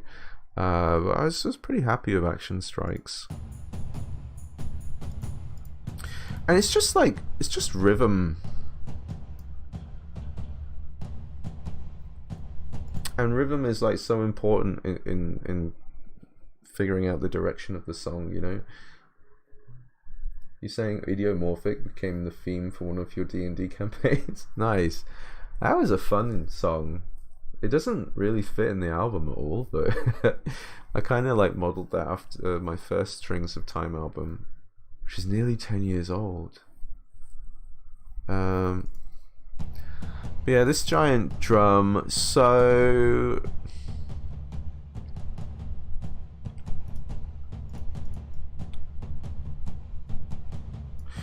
Yeah, let me write a new pattern. So, what do I recommend it for resources? I mean, for me, it's just like soundtracks I really like. I was like, damn, that's such a great drum rhythm. I love that. So rhythm is important. So at the moment, I'm in 3/4 time. Let's stick with 3/4. So the hits are here.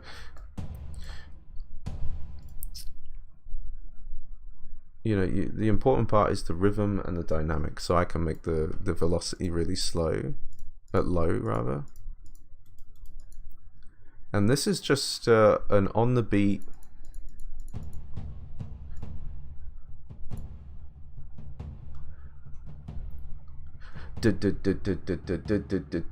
That's all it's doing, but I can change the dynamics and make it feel like a completely different beat.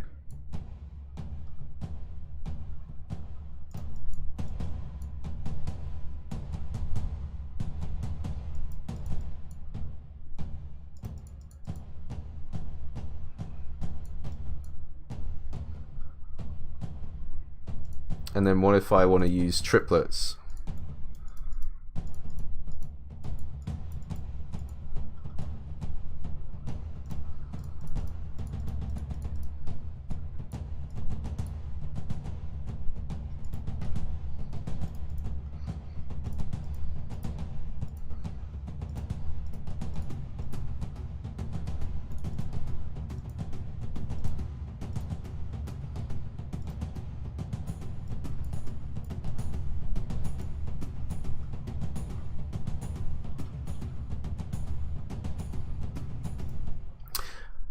One like really good way of like making a song is you know, either your bass or your drums can be like just a great line to work with something. So if I was to keep this rhythm, that, and I transfer that over to like a bassy instrument, so like the cellos.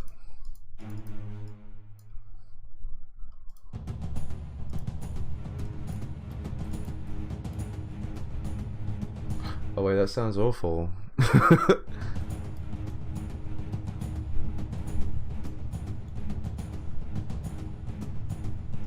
Sometimes you like make a rhythm and you discover like something's not quite right, and it's most probably because this is on the offbeat, or if I put that on the onbeat.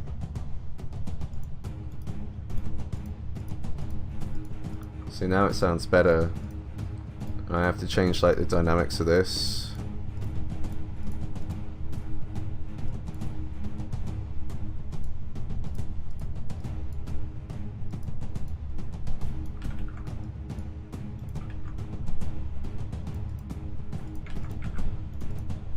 Put the double basses in there as well.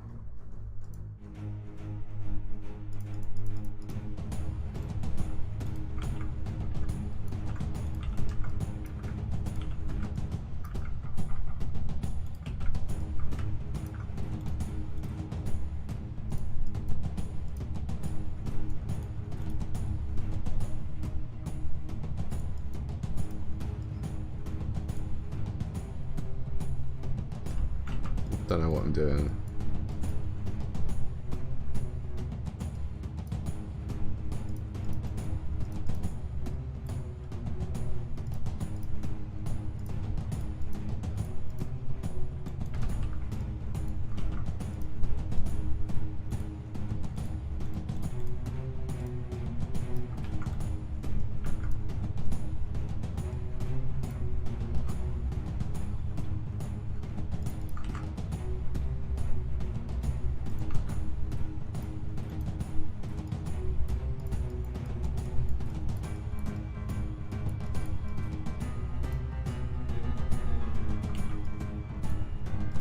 Oh no, I'm just making some shit up. I don't know what I'm doing.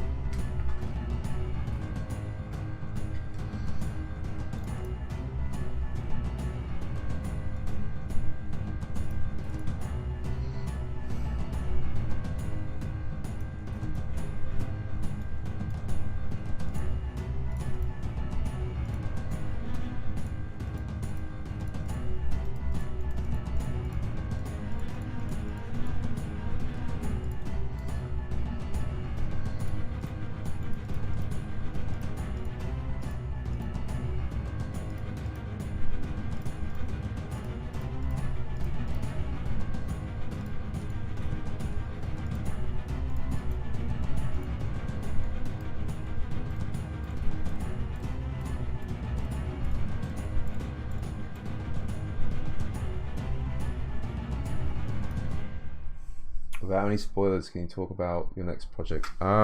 It's called Forlorn. It's essentially a kind of Breath of the Wild meets Dark Souls type of game.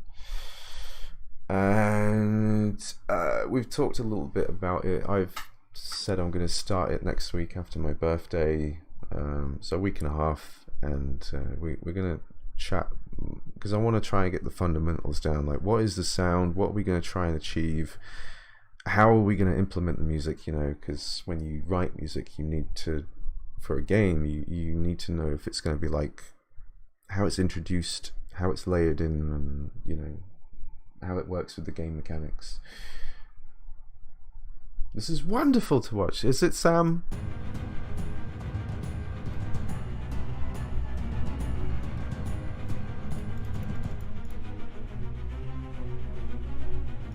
To be honest, I was just not exactly writing random notes. You know, I have a feel, I have a kind of like whatever.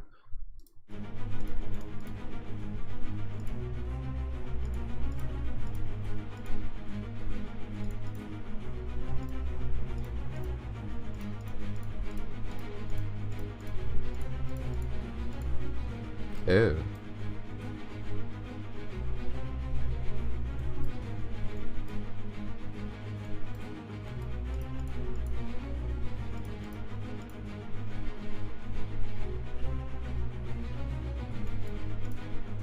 This is reminding me of a song. Can't think of the name of it. Based on Dark Souls 2, huh? You're welcome, Paul. I have no idea if this is meaning anything. You know, this is just I sit around, I dabble. Usually, you want to find one element that's important to you, and why the song is the song. So with Paul, it's like, what about drums? And then this is effectively how I start layering things in. So it depends on the song. Like, I could do lots of things. I could really like hammer down some weird stuff, like some real bah, bah.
Why am I writing? This wasn't the point. When I stream on Twitch, when I've done music stuff, it can very easily divert into like, what is this man doing? Hi Sean, you've been a fan of mine for a while. It's been super cool hearing you talk about technical side. Cool, you're super talented. Thanks. Thank you. I sometimes think about doing stuff like this and really not wondering if it actually, like, yeah, I'd love to be helpful, but I don't exactly want to look like a flex either. But there's something about watching somebody do something that's interesting. I personally do not really find watching music being made interesting, but that's probably because I do it all the time. Your DAW is missing those shadow notes from the other instruments. It makes it 10 times harder to do the same. If you're using FL Studio, I think you click this arrow on the piano roll. I think it's in View. Or is it not? Helpers? Ghost channels. Ghost notes. And what I love about them is you kind of get a sense based on the placement on the different octaves what instrument it is. So I can double click a ghost note and go straight to that channel. Ba-bam, ba-bam, ba-bam. And that's really nice. So one, you can see where you should maybe not place your notes, and two, you can get to those notes a lot quicker if you kind of understand that. Oh, and let's not forget about tempo.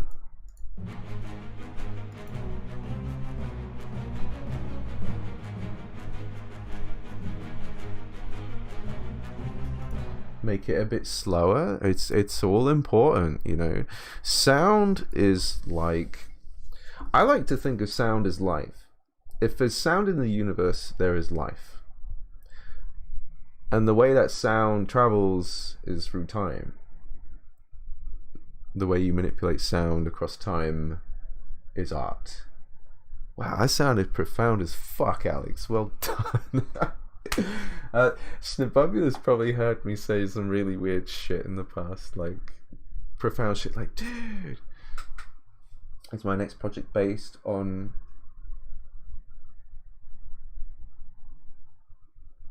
Dark Souls 2? I don't think so. It seems to be more inspired by Breath of the Wild, but with Dark Souls elements. I mean, it's a very common thing these days for something to be Souls-like. It's just that Souls is that profound. It made that much of a difference to not only players but game creators. It completely changed the way people thought about creating games. In two ways. Either one, it encouraged them to think differently, or two, it encouraged them to think their games had to have Souls-like elements.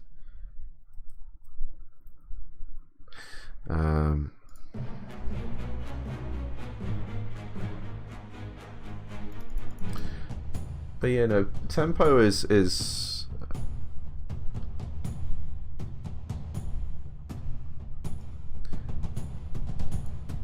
I double it up and it feels so different. I wrote this rhythm as a fast rhythm to start with, but I could easily have slowed it down, and it just feels a bit more something jolly about it. I don't know, have I got a kind of...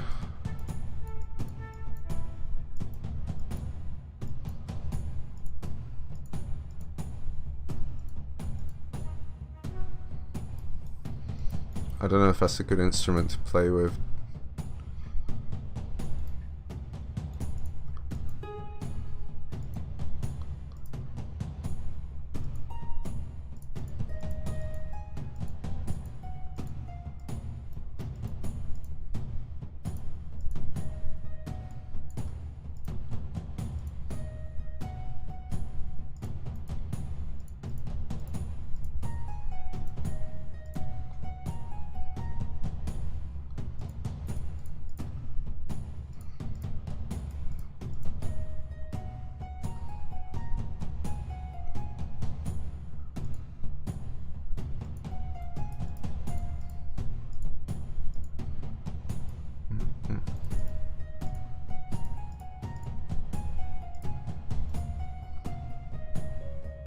Don't know what I'm doing.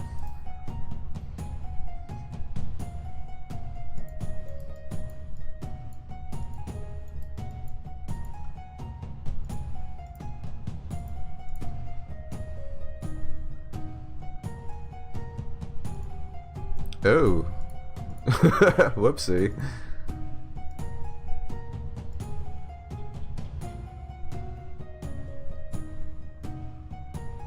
I've instantly transformed the feeling of that song through tempo and a little bit of imagination.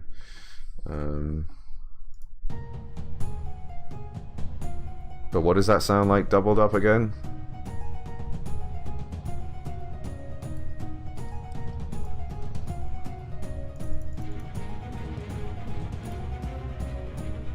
Oh, Oh, that yeah. Don't put those two together. It sounds like a mess.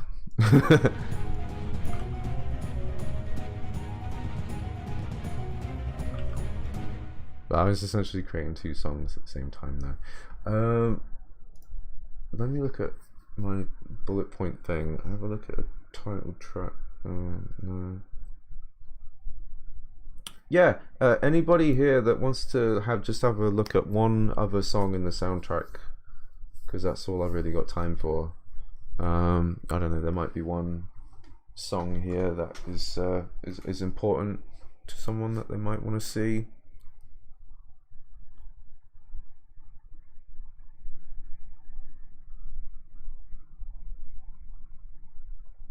So I think you can hear my fan as well. I basically have a fan on all the time.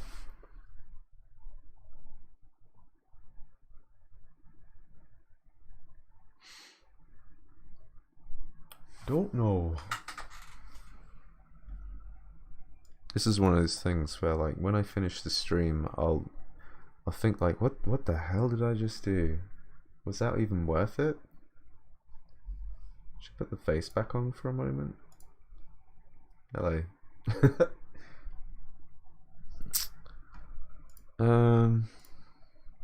No, do not save that. That will forever be lost. Oh, you want to see World Pillar? That's interesting, actually. Yeah, okay. Something people might not have noticed was the the final boss song is an arrangement of World Pillar. I remember thinking to myself, like, oh, isn't it kind of cool the last boss theme is actually the hub theme? It's you'll hear the melody at certain points in Shidra's final boss theme. So the World Pillar, the melody is also Shidra's theme, which is also the last boss theme. Pretty sure I did World Pillar first and then Shidra's theme. Yeah, definitely.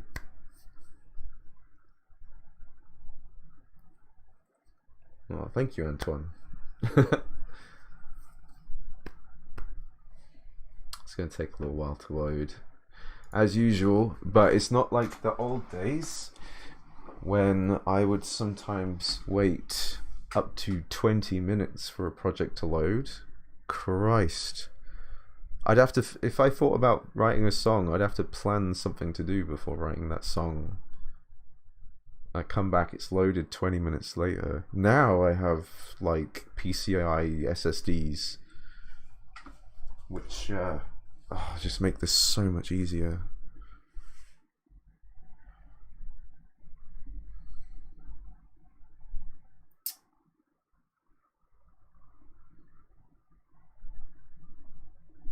Yeah, I can pretty much just start writing anything now. I guess that's all just from experience. Funny that Celtic came to me. I'd love to write more Celtic style music. It's something I enjoy. I'd love to yeah.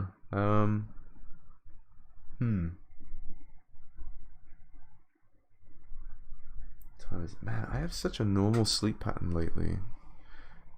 My sleep pattern actually goes like all over the place, but I actually now have a very normal sleep pattern.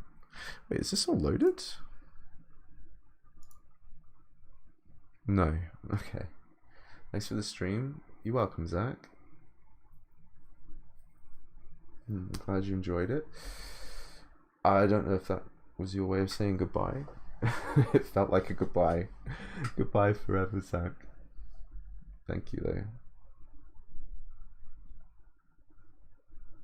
Maybe I just shouldn't have dinner. Maybe I'll just like go to bed, skip a meal. I've been trying to lose like a little bit of weight. I weighed myself today. I'm 206 pounds. I'm trying. I'd hope to get about to 190 and still eat decently and work out. Like, I don't want to get too thin, but I also don't want to be like a bodybuilder. Just You just like in a few years' time, you like tune in for a stream or something, and you just see I have no neck. My neck is gone. Oh, it's loaded. I really love writing songs like this, by the way. This song took half a day or less to write. How did I get approached? I've said this a few times now, but the developer, the director, was a fan of my music on YouTube, and he messaged me on Facebook to use a Night of the Hunt song for an internal demo. And about a year later, I messaged him again and was like, so he's still interested in a composer? And then a couple of months later, I got the job, and that was cool. That was pretty much about it. I was meant to talk a little bit earlier about getting jobs.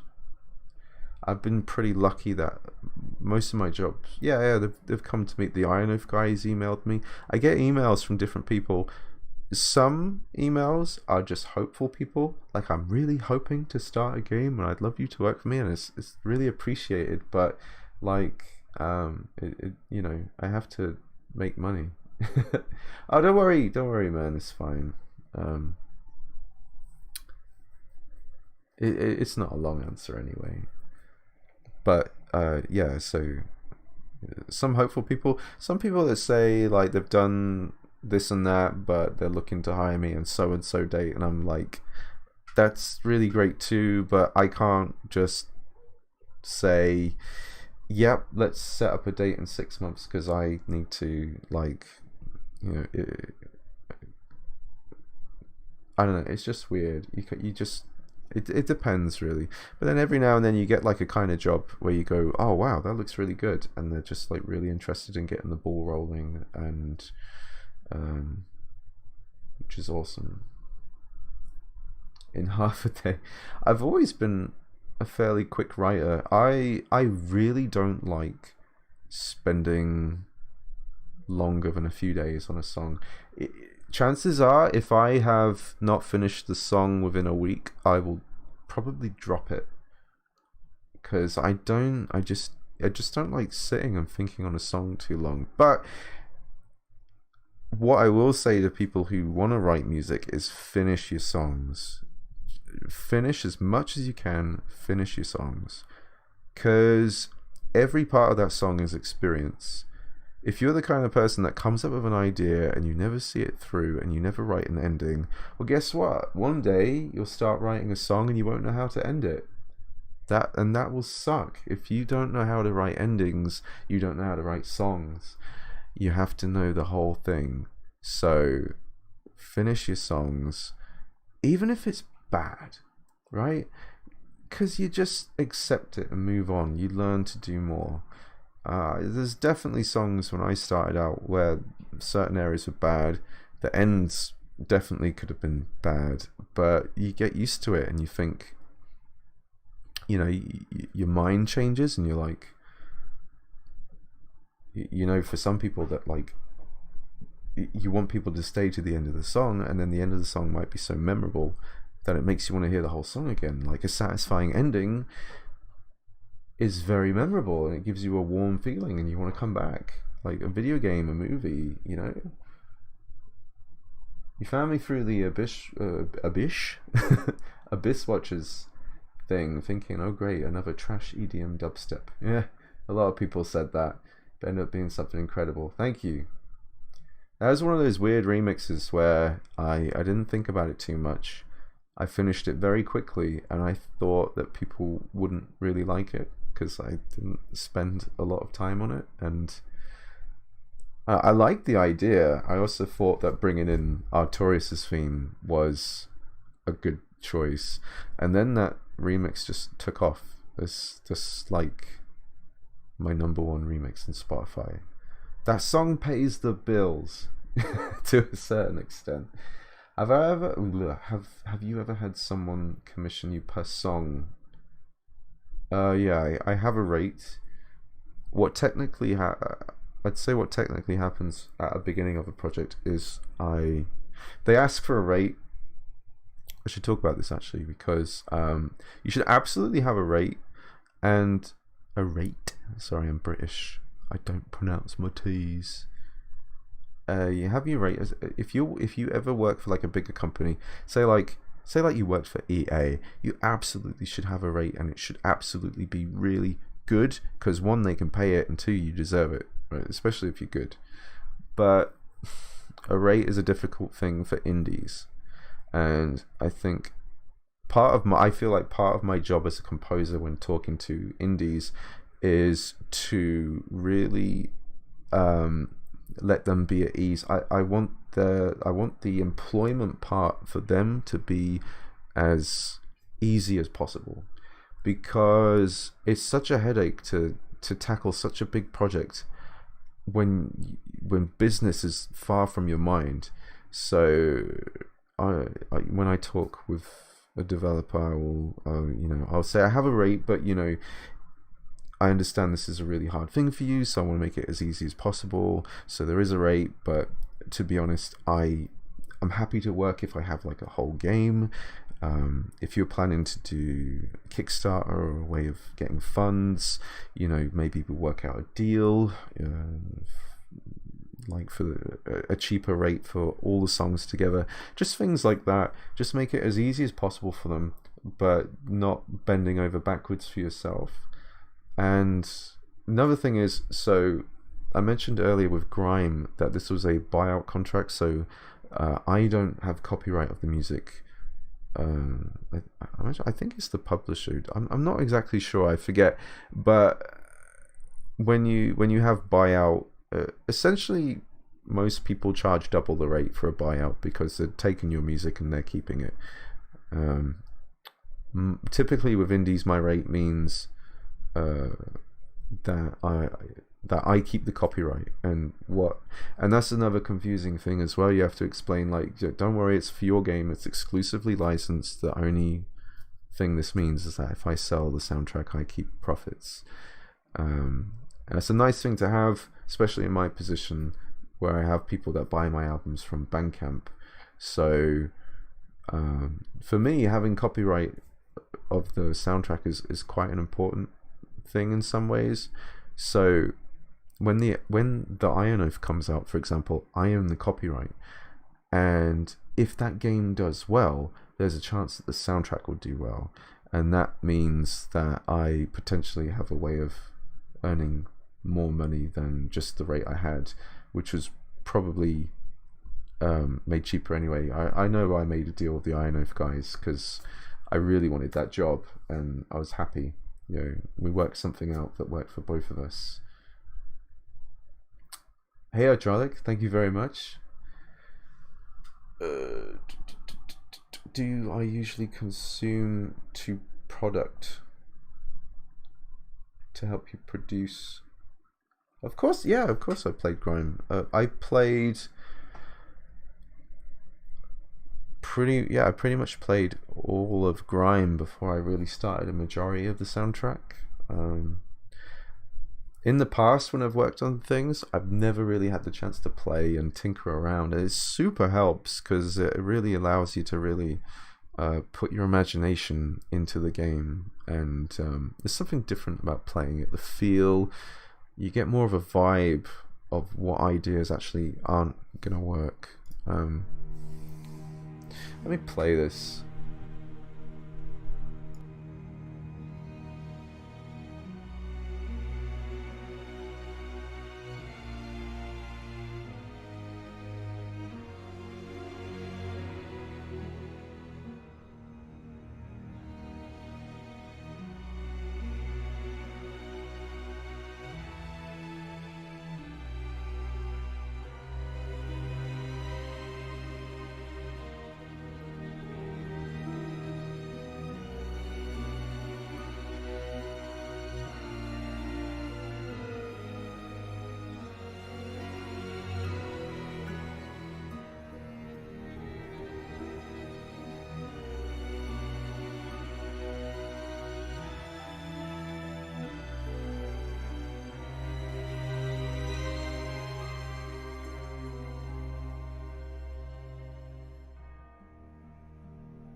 Sorry, I was not paying attention.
You know, so when I got the job for Grime, I was trying to think of different ideas I liked. And one idea I was really into was combining the textures of synths and orchestral instruments as one. So when I looked at the main character, I kept thinking about this cello, that pulsated energy. So I kept thinking about these like cello lines which had a synth layered into them. So it was like you have this let's play a cello down here. So you already feel like energy coming from that anyway, but I wanted a synth behind it that went like wow, wow, wow, and I wanted the whole soundtrack to be kind of like that. But for some reason I didn't follow that through, and I think it was because the more I played the game, I said earlier that Sean did like a really good job of ambience and sound effects, and when it came to the bosses, I felt like I needed to do more for the boss. And when you have all these like crazy textures like that, it's really hard to do like quick things with them. Ask From Software to let you make a few. Dude, the game comes out in like just over five months. Yeah, that's way too late for that. I think one time I cheekily asked Yuka Kitamura if it was possible, but she didn't really say anything. Japan's a different world for music stuff. Many people from YouTube in the comments have been super nice, saying you should work for From Software, you know, etc., etc. But they're a Japanese business. It's a different world. You know, they hire people. Plus, writing music isn't just like, hey, here's a song and roses and everything. You know, there's dialogue. There's a lot of logistics to figure out as well, and it's a bit assuming to think you can just waltz in there and say, hey, wrote a terrific song for this boss, there you go. It'd be lovely if that was the case. Also, it would be lovely to work with From Software, but I don't think that's going to happen. And to be honest, I would much rather prefer to find an audience through an entirely different game or something, because yeah, it was really great doing Dark Souls remixes and things, but and obviously that's died down a lot now, and people I have left people's minds, you could say. But okay, so on the one hand, it would be like super cool, like it's Dark Souls 4 and Alex Rose on board, like yeah, that would be cool. But I'd love to be known for my soundtrack for something like my Final Fantasy or my Dark Souls or my Zelda, you know. That's the goal, really. You found my channel when I was getting into Soulsborne music. Yeah. Clicked on Rite of Blood and liked it so much you listened through the whole album. Been listening to your work ever since. That's awesome, man. Thank you. I love it because, see, I'm really passionate about the Soulsborne music too. And just when people who play Souls games come across and they enjoy it, I hope they enjoy it as just like more, obviously in my style, but more of that stuff. But I also think it's really fun to imagine more Souls things to that. You know, the music is a really great is a great kind of palette to imagine, like, oh, this dude or this monster, and I love it. And in some ways, game music gets like not as much love as it should. And Dark Souls was a really cool game to kind of say, hey, game music's pretty hot. Definitely. I think in some ways one of the reasons why that worked is sometimes you go to a boss and you think it's going to be a boss song. So like Sif the wolf, you go in that boss and like the average gamer will go, oh, it's a big boss, here comes a big song, and they hear something different and they go, well, why is that different? And they play the game more and they think about things more. It's like artistic choices like this make this shit interesting, and then they get curious. It's like, oh, you know, didn't know game music could make me feel that way. I thought it was supposed to be bum bum who. I've never said bum bum who in my life, sorry. Don't sell yourself short. I know remixing is very different from original compositions. Thank you. It's definitely what, like,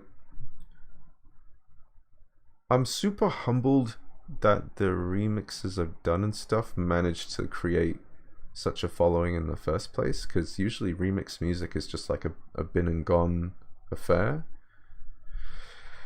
Do I plan to do remixes from anything again? It sounds so sad. Sorry about the dog. Obviously Elden Ring. I mean, I'm pretty sure I'm gonna love the shit out of out of Elden Ring, and but okay, so this happened with Sekiro. I was damn sure I was gonna remix Sekiro music. Do people say Sekiro or Sekiro? I used to call it Sekiro. Anyway, I was damn sure I was gonna remix music from it. I played it. I loved the game. It's an incredible game, but like, and there's songs I like. I just, for some reason, at the time, I just didn't feel like remixing it. So I can't say for sure. Definitely a lot's changed now as I'm trying to become more of a composer, but I'd love to remix Elden Ring's music, and that actually might be a good ending point to this stream, as I can show you something brand new and technically announce something. Sorry I didn't get into some things of that song. It is a bit simple. Project.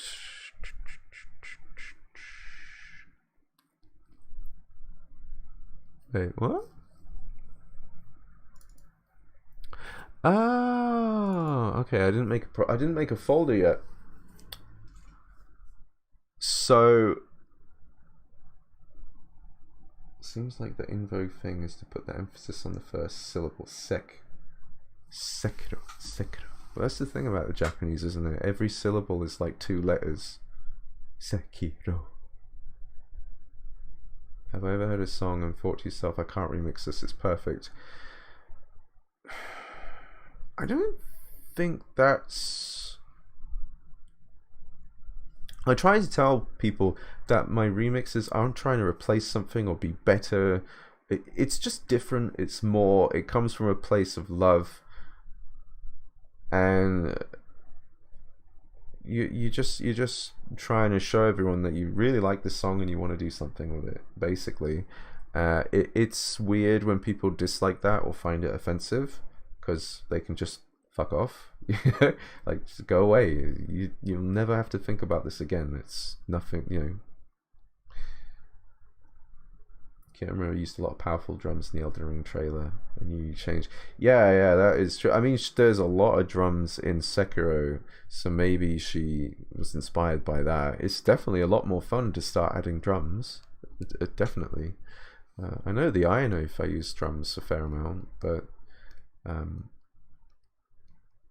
yeah. So Sekiro, there's two songs in particular I loved: the Fountainhead Palace and the Fountainhead Palace Battle Song. I thought those were awesome.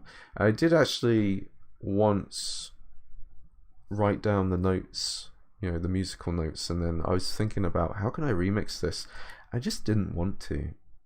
So if you think about being a Souls content creator, there's a lot of people out there, they do love the game, but it is more like a job for them. Like, that's their thing now. They are a Souls content creator, and it's almost as if, like, if From Software doesn't provide them the goods, like, they don't have work and they got to think about what to do. I just don't want to think like that. I don't want to feel compelled that I have to write remixes because that's what I'm known for, or that that's the thing. Like, and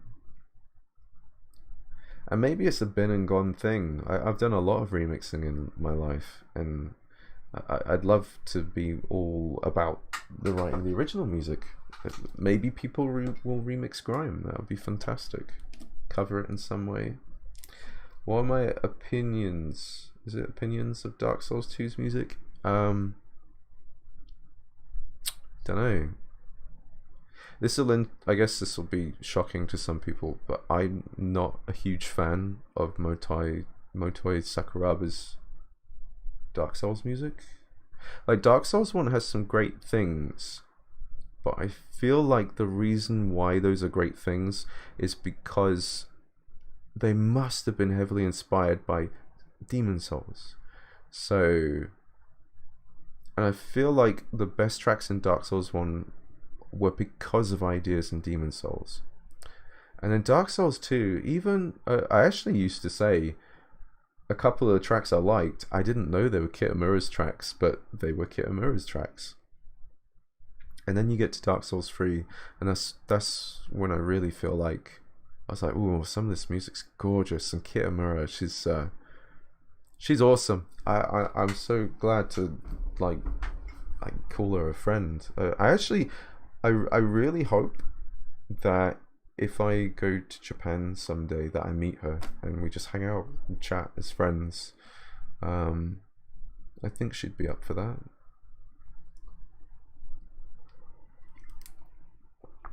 Oh, okay, Antoine, no problem. If you feel like you got enough. Why is this taking forever to load? I feel like it's gonna crash. Oh no, it's okay. It's okay.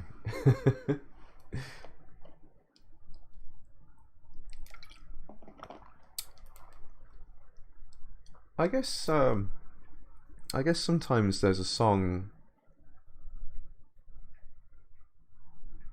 In some ways, I feel like the most perfect songs are definitely the best ones to remix. It's an interesting concept, though. Like, is this song too good to be touched? I don't know. Anyway, yeah, basically, whoops. I actually planned to do this after I saw the Elden Ring trailer.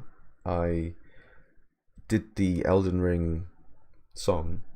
I was kind of covering the trailer, but kind of making my own thing too. I consider it more of an original because it's not a direct cover, and legally they're not the same exact notes.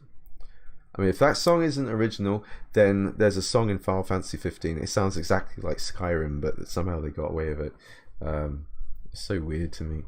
But after I did that, I thought, you know what? This trailer is amazing. I love the ideas. I think doing an Elden Ring inspired album before the game comes out is a super good idea. So I actually started this album in June, and something happened. And I guess I was burnt out from working all year. I was working so hard this year, and I thought, you know what? I'm just gonna have a break. So I actually haven't written music in like a month and a half. I've just like I've done other things. I had to sell my vinyl and so on, but I just had a break. But I was all geared up to like work on this album super hard and do it super fast. And look, I made a cover. That's the cover. Album's gonna be called Elden Lords. I mean, I gotta make it sound similar, haven't I? So people just get it. It makes sense. I tried to go with the whole vibe of the symbol in the sky. I made that cover. Took me a little while to get it there. I don't know if I'm finished, but I felt like, yeah, that'll do. That's good. That'll be the cover. And this, I'll play it. This is a brand new song. I haven't finished it. I don't know why I didn't finish it. I thought I will finish it. Mr. O, congratulations on your stunning work for Grime. You mentioned the soundtrack was done under buyout, but any plans to release the score in the future? Thank you. It's not my decision. What do you mean release the score? It's out. It's on Spotify and Bandcamp and just not on my store. It's on my Spotify, but they're not my stores because it's not my, I don't own it. I don't own it.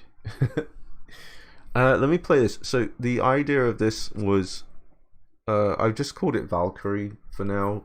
It's like a Valkyrie character. So like, the in the trailer there's the red-haired woman with the gold armor. I was thinking a little bit like her. So there's a sort of like Celtic Nordic vibe to this. But yeah, world premiere. Here you go.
Yeah, and then I didn't finish it. But forget the thing I said earlier when I said if it takes longer than a week to finish, I won't do it. I will finish that one. You can feel the Celtic vibes from this. Gives you God of War vibes. Yeah, totally. That's because I mean, Elden Ring has already said that it's got like Celtic Nordic influences. So God of War is kind of a given. I'm trying. I want it to go with the whole vibe of the drums from the trailers as well. So the whole album's gonna be that sort of stuff. Release the scores and sheet music. The publisher did ask me about that, and I said if they wanted me to help in that regard, then I would have to provide all the MIDI, and that's just a bunch of work to like quantize and reassign instruments and so on and so on. And basically, I'm not doing it unless they're paying me, I guess, because you know that's just days of work, and I've got other stuff to do. So. But they were interested in the idea. I don't know. I'm not closing the door on that. It's just if they can do it, great. That's fantastic. Do I ever plan to release any of my oldest stuff from the past? No, probably not. There's a lot of it. It's just I don't know. Just don't think it would be very interesting. It's definitely a lot of the music I've made in the past belongs in the past. But one day in the future it might be kind of cool. Like, oh, here's all the shit Alex wrote when he was younger, and I don't know. Don't know. So I watched The Critical Drinker, and he sometimes just goes, "Don't know." He's Scottish. Being creative is mentally exhausting. You got to take quality break. It's hard to remember that sometimes. I get so into when I'm in a project. I'm in. Like my albums take no longer than a month to finish. You know, The Night of the Hunt, Dark Sign, that sort of thing. I do those in a month, and then I get depressed because I'm so used to working so much, and then I have to stop, and there's nothing to write, and then it's all other stuff, and it's difficult to relax because your brain is in work mode. So you're like, oh god, how do I sit and enjoy this game? I feel like I should be writing music, and then the opposite happens where like sometimes when I'm like really into like a project, so I won't enjoy. No. Sometimes I play games and feel really guilty, like I should be working. Hey, no problem, Maria. Thank you very much. It's 3:30 in the morning. Jesus. Yes, go to bed, please. I don't think this stream has been interesting enough to stay up way late, but thank you. That was absolutely sick. Honestly, it gave off a lot of Bloodborne vibes too. Cool. Thank you. I love Bloodborne. I'm happy to let that be an inspiration to me for the rest of my life, basically. But yeah, I mean, it would be great to work on a. I say work on a game. Grime has been fantastic. You know, it's when I think about what I'm working on, Grime is a Souls-like Metroidvania. I love those two genres. I feel like I can tick those two boxes. The Iron Oath is a dark fantasy tactical RPG, turn-based RPG. There's a lot of boxes to tick, and then the new project Forlorn is a Souls-like Zelda. I get to tick off a Zelda game. And more than worth losing sleep or food. No, dude, do not go hungry on me. Don't do that. Did I miss anything? No, I think that's it. I think that is it. Let's pop that up. So I'm back. I'm sitting in weird ways. I sit weirdly. Let me just pop on Grime in the background. I can feel my stomach rumbling. I think I'm gonna have to have a snack.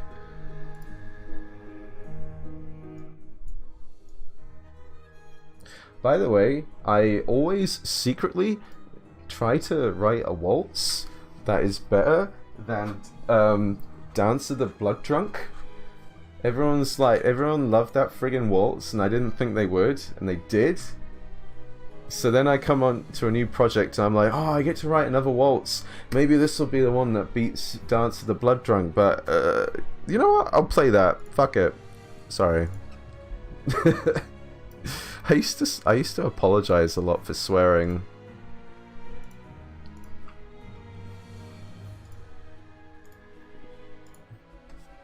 Why can't I find it? There we go. Shit, yeah, how can you? How can I be that?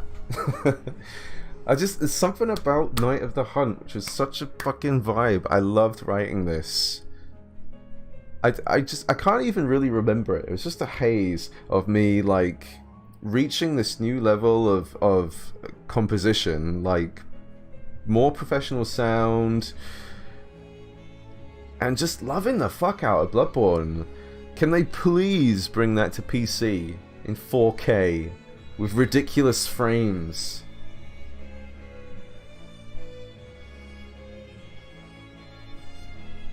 Yeah, I love Bloodborne.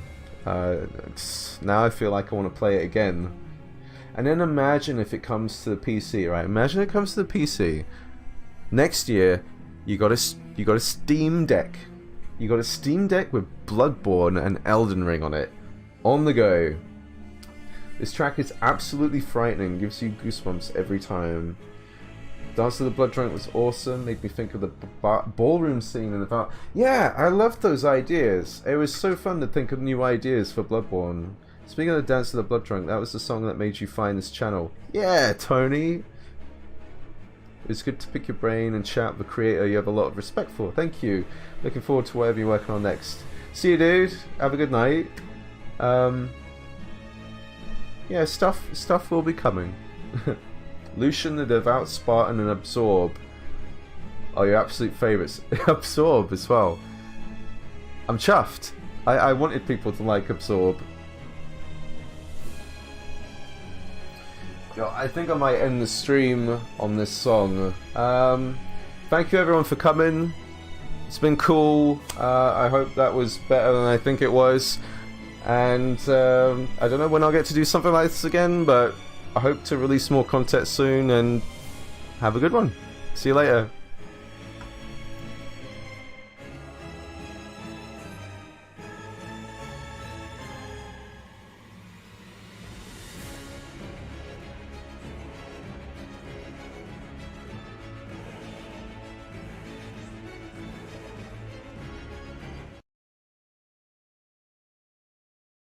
Oh, whoops, I didn't mean to close that. I just started closing things. Wait, let me go back there.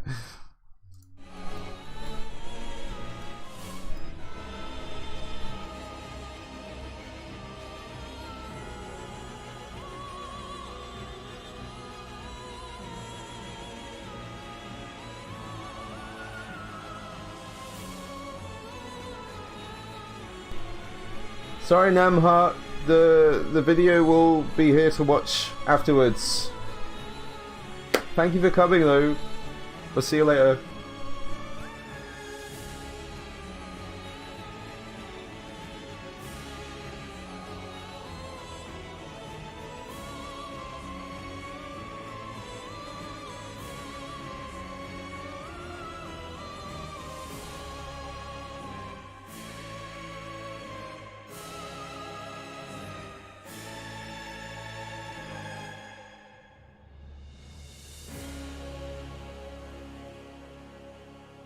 Bloodborne.